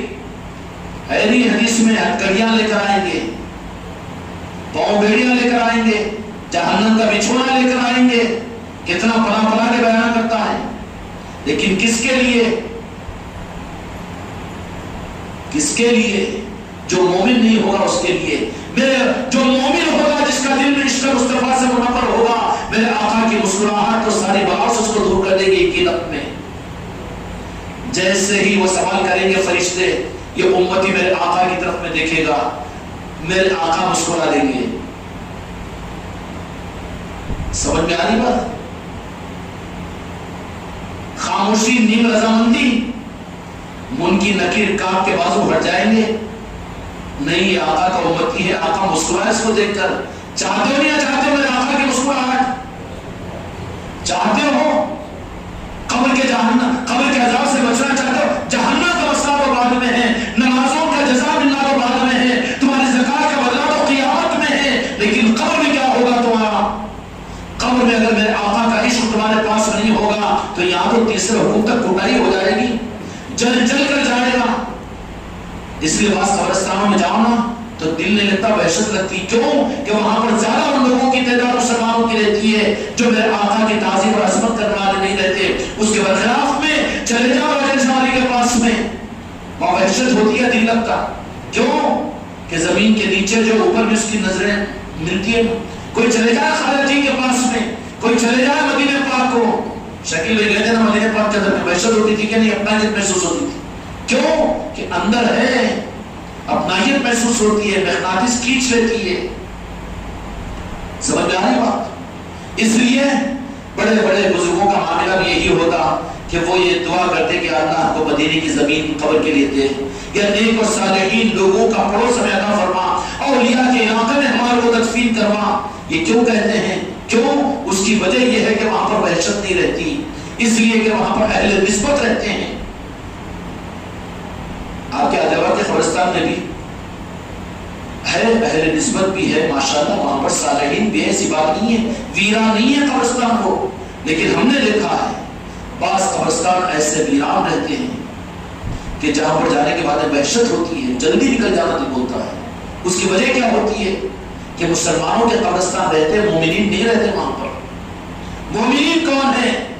جو نسبت والے, یعنی آقا کو اپنی جان سے زیادہ ماننے اور محبت کرنے والے. نسبت والے کو تو مرید بنے سوئے نہیں, یہ بھی نہیں کہنا. جو آقا پر ٹوٹ کر جان دینے والے, جن کو ایمان ملا ہوا ہوگا, ان لوگوں کی وجہ سے قبرستانوں کے اندر میں اندر ٹھنڈک ہے تو اوپر بھی تو ٹھنڈک. آئس کریم کی بنڈی ذرا اوپر ہاتھ رکھو تو ٹھنڈا دکھتا کہ نہیں دکھتا؟ اندر میں گرم گرم لوہا ہے, اوپر ہاتھ رکھو, گرم ٹفن ہے, اوپر ہاتھ رکھو تو ٹھنڈی میں جھٹکا لگتا رہتا. اس لیے ارے کیوں جاتے تھے غریب نواز کے پاس میں, کیوں جاتے رہتے کہ اولیاء کے پاس میں ٹھنڈک ملتی, اس لیے جاتے ہو. اور وہ کیوں نہیں جاتے بیچارے؟ وہ تو شب برات کو جانا بند کر دیتے, کہیں وہ جاتے, گرم ہے نا وہاں پر. جن کے پاس میں جاتے مسلمان بن کر گئے تھے, اپنے نمازوں پر فخر تبکر تھا ان کو, اپنے علم پر گرم ہے اندر, تو جا کے ٹکے گا وہاں پر. توشے کو ہاتھ میں لگا تو فوراً, اور گرما کے دنوں میں آئس کریم کی بنڈی کے اوپر ڈھکن پہ بھی ہاتھ لگے تو ذرا رکھو, وہ تو انہیں چھٹا تھا ہاتھ میں اجانا ہے بول کے. یہی بات ہے, اولیاء کے پاس میں جاتا کون ہے؟ غرض والے ہی جاتے ہیں, کیونکہ ٹھنڈک محسوس ہوتی ہے وہاں پر. اس لیے جاؤ اولیاء کی چوکھٹوں پر, جاؤ راجہ ولی کے پاس میں, جاؤ تاج اولیاء کے پاس میں, جاؤ صابر پاک کے پاس میں, اور جاؤ خواجہ خواجگان کے پاس میں, اس لیے کہ وہ ٹھنڈک والے ہیں, نورانیت والے ہیں. جا کر وہاں پر اگر ان کی چوکھٹ پر بھی ہاتھ رکھو تو نور کی بارش وہاں برستی رہتی ہے. وہ نور کی خیرات تم جانے والوں کو بھی مل جائے گی. مت روکو امت کو جانے سے, کیونکہ نور وہیں پر ملے گا. باقی اب یہاں ادھر نہیں جانا, قبرستانوں کو بھی ڈال کے آ گئے دھبا دھب مٹی تو دوبارہ جانا نہیں. بولے کیا ہے, جمعہ کو جانا, جمعرات کو جانا, وہ شب برات میں جانا, اب وہ بھی کھٹک رہا شب برات کو بھی جانا. کیوں کھٹک رہا؟ معقول وجہ ہے اس کی. گرم ٹفن کے اوپر زیادہ ہاتھ نہیں رکھتا, دل ہی نہیں لگتا وہاں پر. اس کے بجائے جہاں ٹھنڈا نظام ہے وہاں پر تو جا کے آدمی ہاتھ رکھتا نہیں, انہیں ڈھکل کے ہاتھ ہٹانا پڑتا ہے, جاؤ نا جی بول کے. اب شاہد میں بیچارے کئی کو بیٹھ رہے ہیں پر جاؤ بول کے ڈھکلتے رہو بیچارے. انتظامات رک کے وہاں کے قانون کے ساتھ چلو, اس کا انکار نہیں. لیکن اولیاء کے پاس میں گئے تو دل نہیں چاہتا نا جلدی نکلنا, ایک بار گئے تو میں دوبارہ جانا نہیں بولتا, کیونکہ ٹھنڈک ہے وہاں پر, نورانیت ہے. سمجھ میں آ گئی بات؟ اور وہاں پر گرم ٹھنڈیاں ہیں بیچارے, انہیں جو بھگت رہے.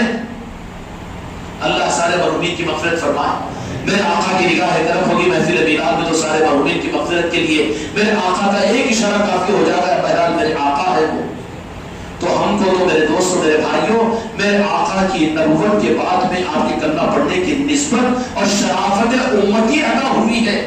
ہم کو اس کی کتنی قدر کرنی چاہیے. کیا قدر ہو سک رہی ہے؟ نہیں ہو سک رہی نا قدر. اس لیے میرے دوستوں اس روح کے اوپر ہم آئے کہ وہ انبیاء اکرام علیہم السلام یہ تمنا کرے کہ ہم کو آپ کی امت میں پیدا کیا جائے, اور ہم کو امتی بنا دیا گیا, تو کتنے بڑے خوش نصیب ہے. اس لیے ان دولتوں کو سمیٹو, ان دولتوں کو سمیٹو, اپنی محنتوں کی روح کو اس پر لگاؤ. دنیا کی چیزیں اب اس کو ذرا دنیا کے حوالے کرو, اور بچی ہوئی زندگی کو اب تو صرف نسبتوں کو, عصمتوں کو, اور عشق مصطفیٰ کو, اور نسبت مصطفیٰ کو, نعرہ پاک مصطفیٰ کی دولتوں کو کھینچنے کی کوشش کرو. کریں گے نا؟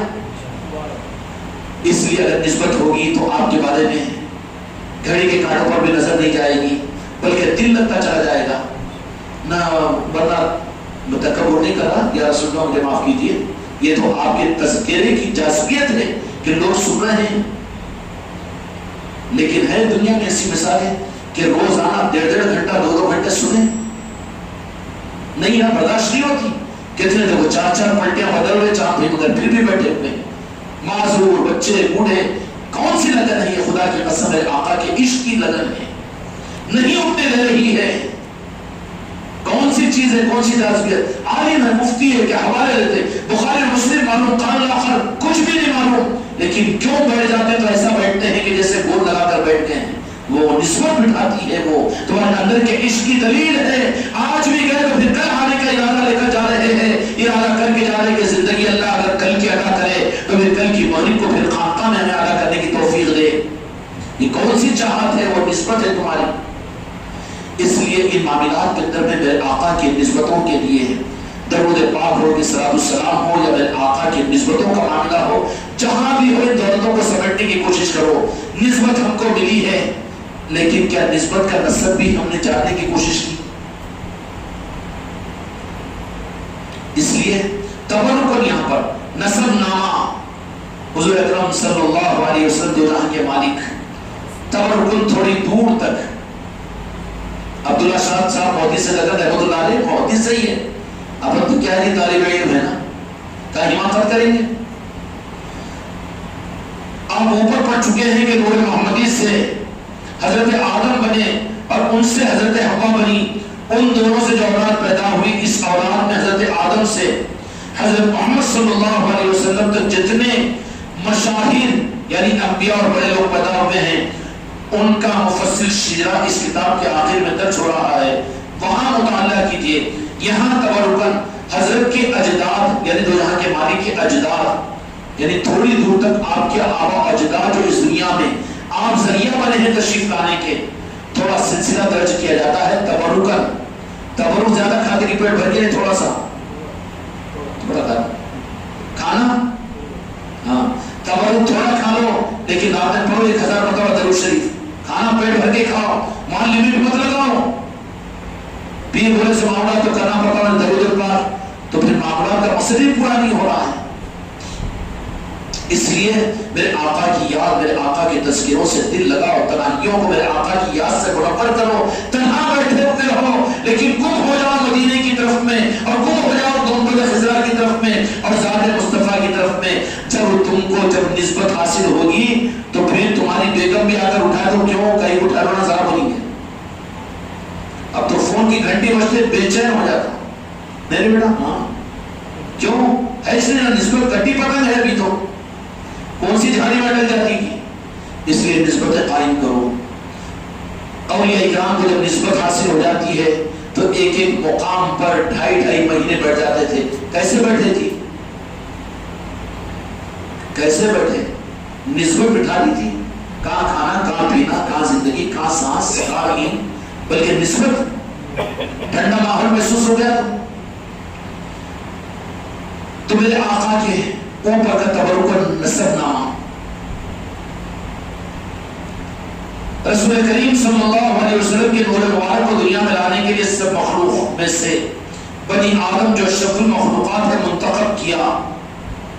بنی آدم میں سے عرب کو جو سب سے زیادہ اشرف تھے منتخب کیا. سب اعلیٰ ہی اعلیٰ ہے یہاں پر. اب میرے آقا اعلیٰ کے مقابلے میں کوئی ابو اعلیٰ نہیں ہے. اعلیٰ میں اعلیٰ والا میرا مصطفیٰ. وہاں پر کسی کا ٹارگیٹ ہی نہیں. جبرائیل اپنی حد میں رہو کہ کہیں تمہارے پر نہ جل جائے کہ مقام مصطفیٰ سے کہیں آگے بڑھنے کی چکر میں نہیں ہے. خدا کی قسم کچھ بھی نہیں ہے. بنی آدم میں سے عرب کو جو سب سے زیادہ اشرف تھے منتخب کیا. اس لیے تھوڑا پڑھ لے بابا، نہیں تو ناراض ہو جائے. نہ پڑھے میاں، کتاب ہمارے لیے سنایا پوری اپنی ملک ہے، سنتے رہتے ہی ہیں. اولیاء اکرام ہیں کہ جب ان کی کتابیں ان کی نسبت کی محفلیں ہوتی ہے تو پوری توجہات اللہ ان کو اختیار دیتا ہے. وہ اس لیے جہاں پر بخاری شریف کی تکمیل ہوتی ہے دارالعلوم کے اندر، وہاں پر امام بخاری پوری توجہ فرماتے ہیں.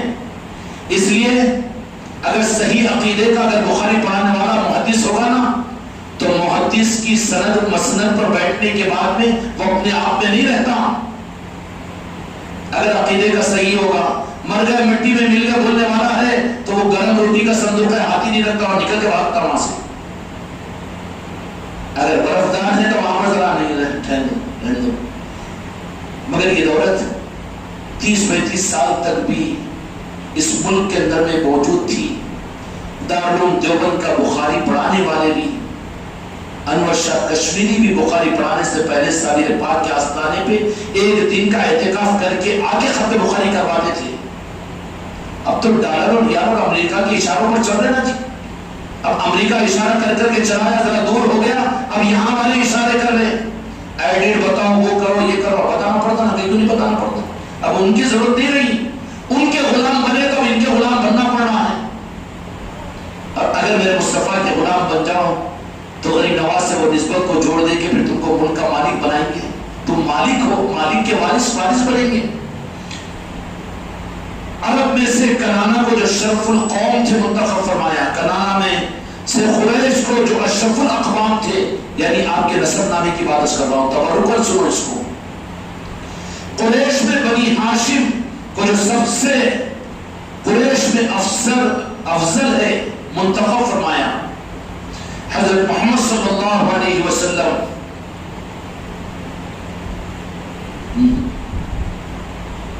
بن نہیں بول سکتے نا، کیا ہے میرے آقا؟ قد جاءکم من اللہ نور. اب یہاں انہوں لکھے مگر پڑھ بھی نہیں سکتے ہیں. اللہ نے تو فرما دیا نور. نور کے بعد کون ہو سکتے ہیں؟ نور تو رب کی طرف سے ہوتا ہے. اب یہ تو وجود کے اوپر تذکرہ چل رہا ہے. تو یہاں تو میرے آقا جن کو اللہ تعالیٰ نے اپنا نور بنایا، نور ہی نور تھا، لیکن ظاہر فرمایا چلو ایک گنجائش نکالو کہ ظاہر کیا کن کے ذریعے سے؟ عبداللہ بن عبد المطلب بن ہاشم بن عبد مناف بن قصا بن کلاب بن مرہ بن کعب بن لوئی بن غالب بن فہر بن مالک. یہ اوپر کے بن بن بن بن ان کے ذریعے سے. باقی آقا کو ہم یہ نہیں کہہ سکتے کہ آپ بیٹے تھے، نہیں کہہ سکتے نا، کیونکہ وہ تو نور تھے، نور تھے. قد جاءکم من اللہ نور. بن غالب بن فہر بن مالک بن نظر ابن کنانا بن قزیمہ بن مدرکہ بن الیاس بن مزر بن نزار بن معاذ بن عدنان. یہ حضرت نوح علیہ السلام کے بیٹے ہیں. تو یہ اس نسل کے اندر میں اللہ تبارک و تعالیٰ نے اپنے نور مصطفیٰ کو ظاہر کیا. ہم رشتہ نہیں لگا سکتے. خانقاہ والوں کے لیے بول رہا ہوں میں، یہ جا کے فتویٰ دوسروں کے پاس مت پوچھو. ہم اپنے بچوں کی تربیت کے ہم ذمہ دار ہیں، دوسروں کے ذمہ دار تو ہے نہیں. رشتہ نہیں لگا سکتے. وہ تو نور ہے دو جہان کے مالک، لیکن اللہ نے اس نور کو جن سے ظاہر کیا وہ ان پشتوں کے ذریعے سے آتے آتے آتے حضرت خواجہ عبداللہ علیہ السلام کے ذریعے سے ظاہر کیا. ان کے ذریعے سے. اور کس مہینے میں؟ ربیع الاول کے مہینے میں. حضرت ہاشم و حضرت عبد المطلب و حضرت عبداللہ میں نور محمدی کی برکات کا بیان آ رہے ہیں. نور محمدی کی برکات ہونا نہیں، برکتیں بھی برکتیں ہونا نہیں، ہونا برکتوں میں تو چل رہے ہو. برکت سرکس نہیں. چلو خیرات لو ان سے، انہی کی خیرات ہے، غنیمت ہے، ان سے مانگ لینا. بچے کا دوسرے سے مانگنا برا ہے، بد اخلاقی ہے، لیکن باپ سے مانگ لینا کوئی برا نہیں ہے. جو مانگنا ہے دنوں دنیا مصطفیٰ سے مانگو. انا قاسمون کہ اللہ نے مجھے تقسیم کرنے والا بنایا، برا نہیں ہے. یا رسول اللہ، آپ کا نام لے آپ کو امتی اس معاملے میں آپ نظر کرم کیجیے. توسط اور وسیلہ میرے مصطفیٰ کا صرف دین میں نہیں بلکہ دنیا میں بھی قائم ہے. دلائل دو کو بتا کے بات بڑھ جائے. اس زمانے کے خانقاہ محمدی ادھورے دلائل کی بنیادوں پر یہاں کے نظام نہیں چلتے.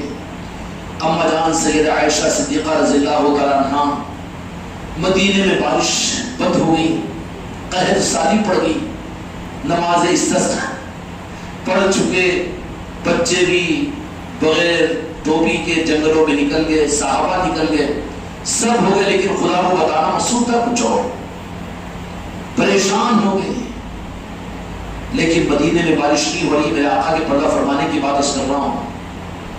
بد عقیدوں نے کیسا امت کو برباد کیا ہے دین و دنیا کے اعتبار سے. آقا سے کاٹ کر یہ دنیا میں ذلیل اور پریشان ہو رہی ہے. اگر آقا کے نعرہ پاک سے جڑ جائے تو خدا کی قسم اس امت کو دنیا میں عزت کے تاج ملیں گے. ملیں گے کہ نہیں؟ فقیر میں بادشاہی ہوگی. اما جان عائشہ صدیقہ رضی اللہ عنہا، حضرت عمر رضی اللہ عنہ کا زمانہ خلافت ہے غالبا، مدینے میں ساری کوششیں کی گئی. ہم پڑھتے ہیں کہ درود پاک پڑھو، صلاۃ و سلام پڑھو، یا میلاد کرو، یہ کرو وہ کرو. اس سے کیا ہے جی؟ آیت کریمہ کرانا یا داروں کے بچوں کو بلا کے قرآن پاک کی تلاوت کرانا کراؤ، نیک عمل ہے، اس کا انکار ہم نہیں کرتے. لیکن جس سے اللہ کی رحمت یقینی تم کو ملنے والی ہے، جس کا وعدہ رب نے کیا، وہ عمل قبول ہوگا تو ملے گی عمل کی قبولیت پر. لیکن رب نے تو یہاں پر وعدہ فرما لیا کہ جو میرے مصطفیٰ کا توسط اختیار کرو، میں اس کے ساتھ میں اپنے وعدے کو کرتا ہوں کہ میں اس کو پورا کروں گا. تو یقینی چیز کو چھوڑ کر غیر یقینی چیز کی طرف جانا کوئی عقل مندی نہیں ہے نا، ہے کیا؟ حضرت عمر رضی اللہ عنہ کا زمانہ ہے، پریشان ہے مدینے کے اندر میں، مدینے کے ماحول میں. حضرت عمر فاروق رضی اللہ تعالیٰ عنہ اما جان عائشہ صدیقہ رضی اللہ عنہ کے پاس میں تشریف لائے اور کہا کہ ساری کوششیں نماز استسقاء کی بھی، صحابہ کی بھی، سب پوری ہو گئی. اس لیے ہم علی کے سپاہی غریب نواز کے غلام بن کر اس خانقاہ محمدی کے اسٹیج سے ہم یہ کہتے ہیں، اے ہندوستان کے مسلمانوں، اے دنیا کے مسلمانوں، اگر تم اپنی چھوٹی ہوئی عزت سے، ذلتوں سے نکل کر عزت کو پہنچنا چاہتے ہو اور اپنے مسئلوں کو حل کروانا چاہتے ہو تو تمہارے مسئلے دنیا کے ان ایوانوں کے اندر میں نہیں ہوں گے، بلکہ آ جاؤ غریب نواز کی چوکھٹ پر. وہ غریب نواز اگر چاہیں گے تو تمہارے مسئلوں کو آرام و فان کروائیں گے. اے سعودیہ، اے ایران، اے عراق، تمہارے مسئلوں کے حل میں بھی پہنچ جاؤ مدینہ پاک میں چوکھٹ مصطفیٰ پر. اور پہنچتے ہیں رات کے اندھیروں میں شاہ سعود بھی اور یہ سلمان بھی، یہ حکمران بھی مکے اور مدینے میں حکومت کرنے والے رات کے اندھیروں میں پڑھ کر میرے مصطفیٰ کو مناتے ہیں. تب تو شان رکھی ہے، آن و بان رکھی ہے. خیر و تفصیل میں جانے کا موقع نہیں. حضرت عائشہ صدیقہ رضی اللہ عنہ کے پاس عمر فاروق رضی اللہ عنہ آئے، کہا کہ اما جان ساری کوششیں کر چکے ہیں، نماز استسقاء بھی ہو چکی ہے، لیکن بارش ہو کر نہیں دیتی. تو کہا کہ اچھا بارش نہیں ہو رہی ہے تو اچھی بات ہے، کل کو آنا. اما جان ہے وہ، اور یہ حدیث کی کتابوں کی بات سنا رہا ہوں میں. کل کو آنا اور کل اپنے ساتھ میں 2 آدمیوں کو بھی ساتھ میں لانا. کیا لانا؟ آدمیوں کو بھی ساتھ میں لانا. دوسرے دن عمر بن خطاب رضی اللہ عنہ 2 آدمیوں کو لے کر آئے، نیک آدمیوں کو. وہ تو نماز پڑھانے کو، نماز استسقاء. ارے بیٹا بے غرض کی نماز پر اللہ فضل نہیں کر رہا تو یہ غرض کی نماز کے اوپر اللہ اسے مسئلے کو حل کرے گا کہ کس روح کے اوپر ہے امت؟ بغیر واسطہ مصطفیٰ کے کچھ نہیں ہے رب کے پاس سنوائی. تشریف لائے تو اما جان عائشہ صدیقہ رضی اللہ عنہ نے کیا فرمایا کہ اس وقت میں میرے آقا کا جو قبہ مبارک بنا ہوا تھا روضہ مقدس کے اوپر، کہا کہ وہاں پر ایک کھڑکی ہے، کھڑکی ہے. آقا نے اس کھڑکی کو رکھوایا تھا، جاؤ اوپر کی طرف اور اس کھڑکی کو کھول دو. تو کہا کہ اس کھڑکی کو کھول دیں، تو اس سے کھول دو، جتنا کام بولو اتنا کرو. ہم کہتے ہیں کہ جاؤ غریب نواز کے پاس میں اپنی صدا کو لگاؤ، اولیاء کا توسط کے ذریعے سے مصطفیٰ کی بارگاہ میں بات کو پہنچاؤ. کوئی بے دلیل کی بات ہمارے پاس میں نہیں ہے، حق کی بنیاد پر کہہ رہے ہیں. اولیاء کے توسط سے مصطفیٰ کا توسط ملتا ہے، کیونکہ وہ لائن جڑی ہوئی ہے، باقی کٹی ہوئی لائن ہے. تم اپنے پیر سے مانگو تو وہ ناراض ہو جائے گا، لیکن غریب نواز سے مانگو تو وہ خوش ہوں گے. نتیجہ یہ نکلا کہ جیسے حضرت عمر فاروق رضی اللہ عنہ اما جان عائشہ صدیقہ رضی اللہ عنہ کی بات کو سن کر گنبد خضرا کے اوپر کی وہ کھڑکی کا کھول دیا. کھولنا ہی تھا کہ اترنے بھی نہ پائے تھے کہ مدینے میں بارش شروع ہو گئی. کھڑکی کو کھلوایا. خانقاہ محمدی سے ہم ہی تو امت کو یہ کھڑکی کھلوانا چاہ رہے ہیں کہ دیکھو تو امید کی نگاہ کے ساتھ میرے مصطفیٰ کے نعرہ پاک پر کہ وہ تمہارے کام بنائیں گے، وہ چاہیں گے تو رب مانے گا. تمہاری گئی ہوئی عزتوں کو پھر سے خدا لوٹائے گا، تمہاری ذلت کو عزت میں بدلے گا. کیا فرمایا کہ جیسے کھڑکی کھلی کہ فوراً مدینہ پورا تھل بل ہو گیا، بارش ہو گئی. تو کہا کہ یہ رمز کیا تھا؟ رمز کیا تھا؟ رمز یہی تھا کہ کھڑکی جو ظاہر میں تھی اس کو کھلوایا تو ہماری نگاہیں عرش پر رب کے پاس کہاں پہنچے گی؟ یہ تو مصطفیٰ کے روزے کی کھڑکی ہے جہاں سے صدائیں پہنچتی ہے. اور بارش ہوگی. سیرت حلویہ کی حدیث کی کتابوں میں روایت موجود ہے. سمجھ میں آئی بات؟ اس لیے ہر دعا کے اندر میرے مصطفیٰ کا وسیلہ دیا کرو اور میرے مصطفیٰ کو منانے کے لیے ان کی آل کے وسیلوں کے راستے پر چلو، اولیاء کی نسبتوں کے ساتھ میں چلو، تو پھر انشاءاللہ حق بھی ملے گا. اور پھر انشاءاللہ انہی محفلوں کے ختم ہونے کے بعد ربیع الثانی آئے گا، تو پھر غوث الاعظم کے نسبت کی محفلیں بھی شروع ہوگی. اور اس خانقاہ کے اندر میں غریب نواز کا کرم ہے کہ سال کے 12 مہینے میں یہاں کے موسم کو، یہاں پر خزاں نہیں ہے، یہاں پر تو باغ و بہاری باغ و بہار ہے، باغ و بہاری باغ و بہار ہے. آنے والی 11 تاریخ کو یعنی بروز ہفتہ مرکزی مجلس میلاد، عید میلاد النبی، جشن عید میلاد النبی کا اہتمام ہوگا. آپ حضرات سے درخواست ہے کہ خوب خوشیاں مناؤ، نئے کپڑے بناؤ، جتنا خوش ہو سکتے ہیں اپنے بچوں کو بھی خوش کرو. اور اس دن عید کے لیے اس نیت کے ساتھ میں کہ یا رسول اللہ اپنے ایمان کی تصدیق دینے کے لیے کہ ہم آپ کے چاہنے والے ہیں. لوگ کہہ رہے ہیں، کامنٹس آ رہے ہیں، فتوے دیے جا رہے ہیں، گمراہ کیا جا رہا ہے، کتابیں لکھی جا رہی ہے، لیکن ہم آپ کے غلام ہیں یا رسول اللہ. ہم کو ان سے مطلب نہیں ہے، بلکہ ہم کو تو آپ کے نارائن پاک سے مطلب ہے. ہم آپ کا کرنا پڑتے ہیں آپ کی محبت میں. ہم جانتے ہیں کہ محبت میں جو کچھ کرے رب اس سے ناراض نہیں ہوتا. کرے گا انشاءاللہ. اللہ تعالیٰ ہم کے ساتھ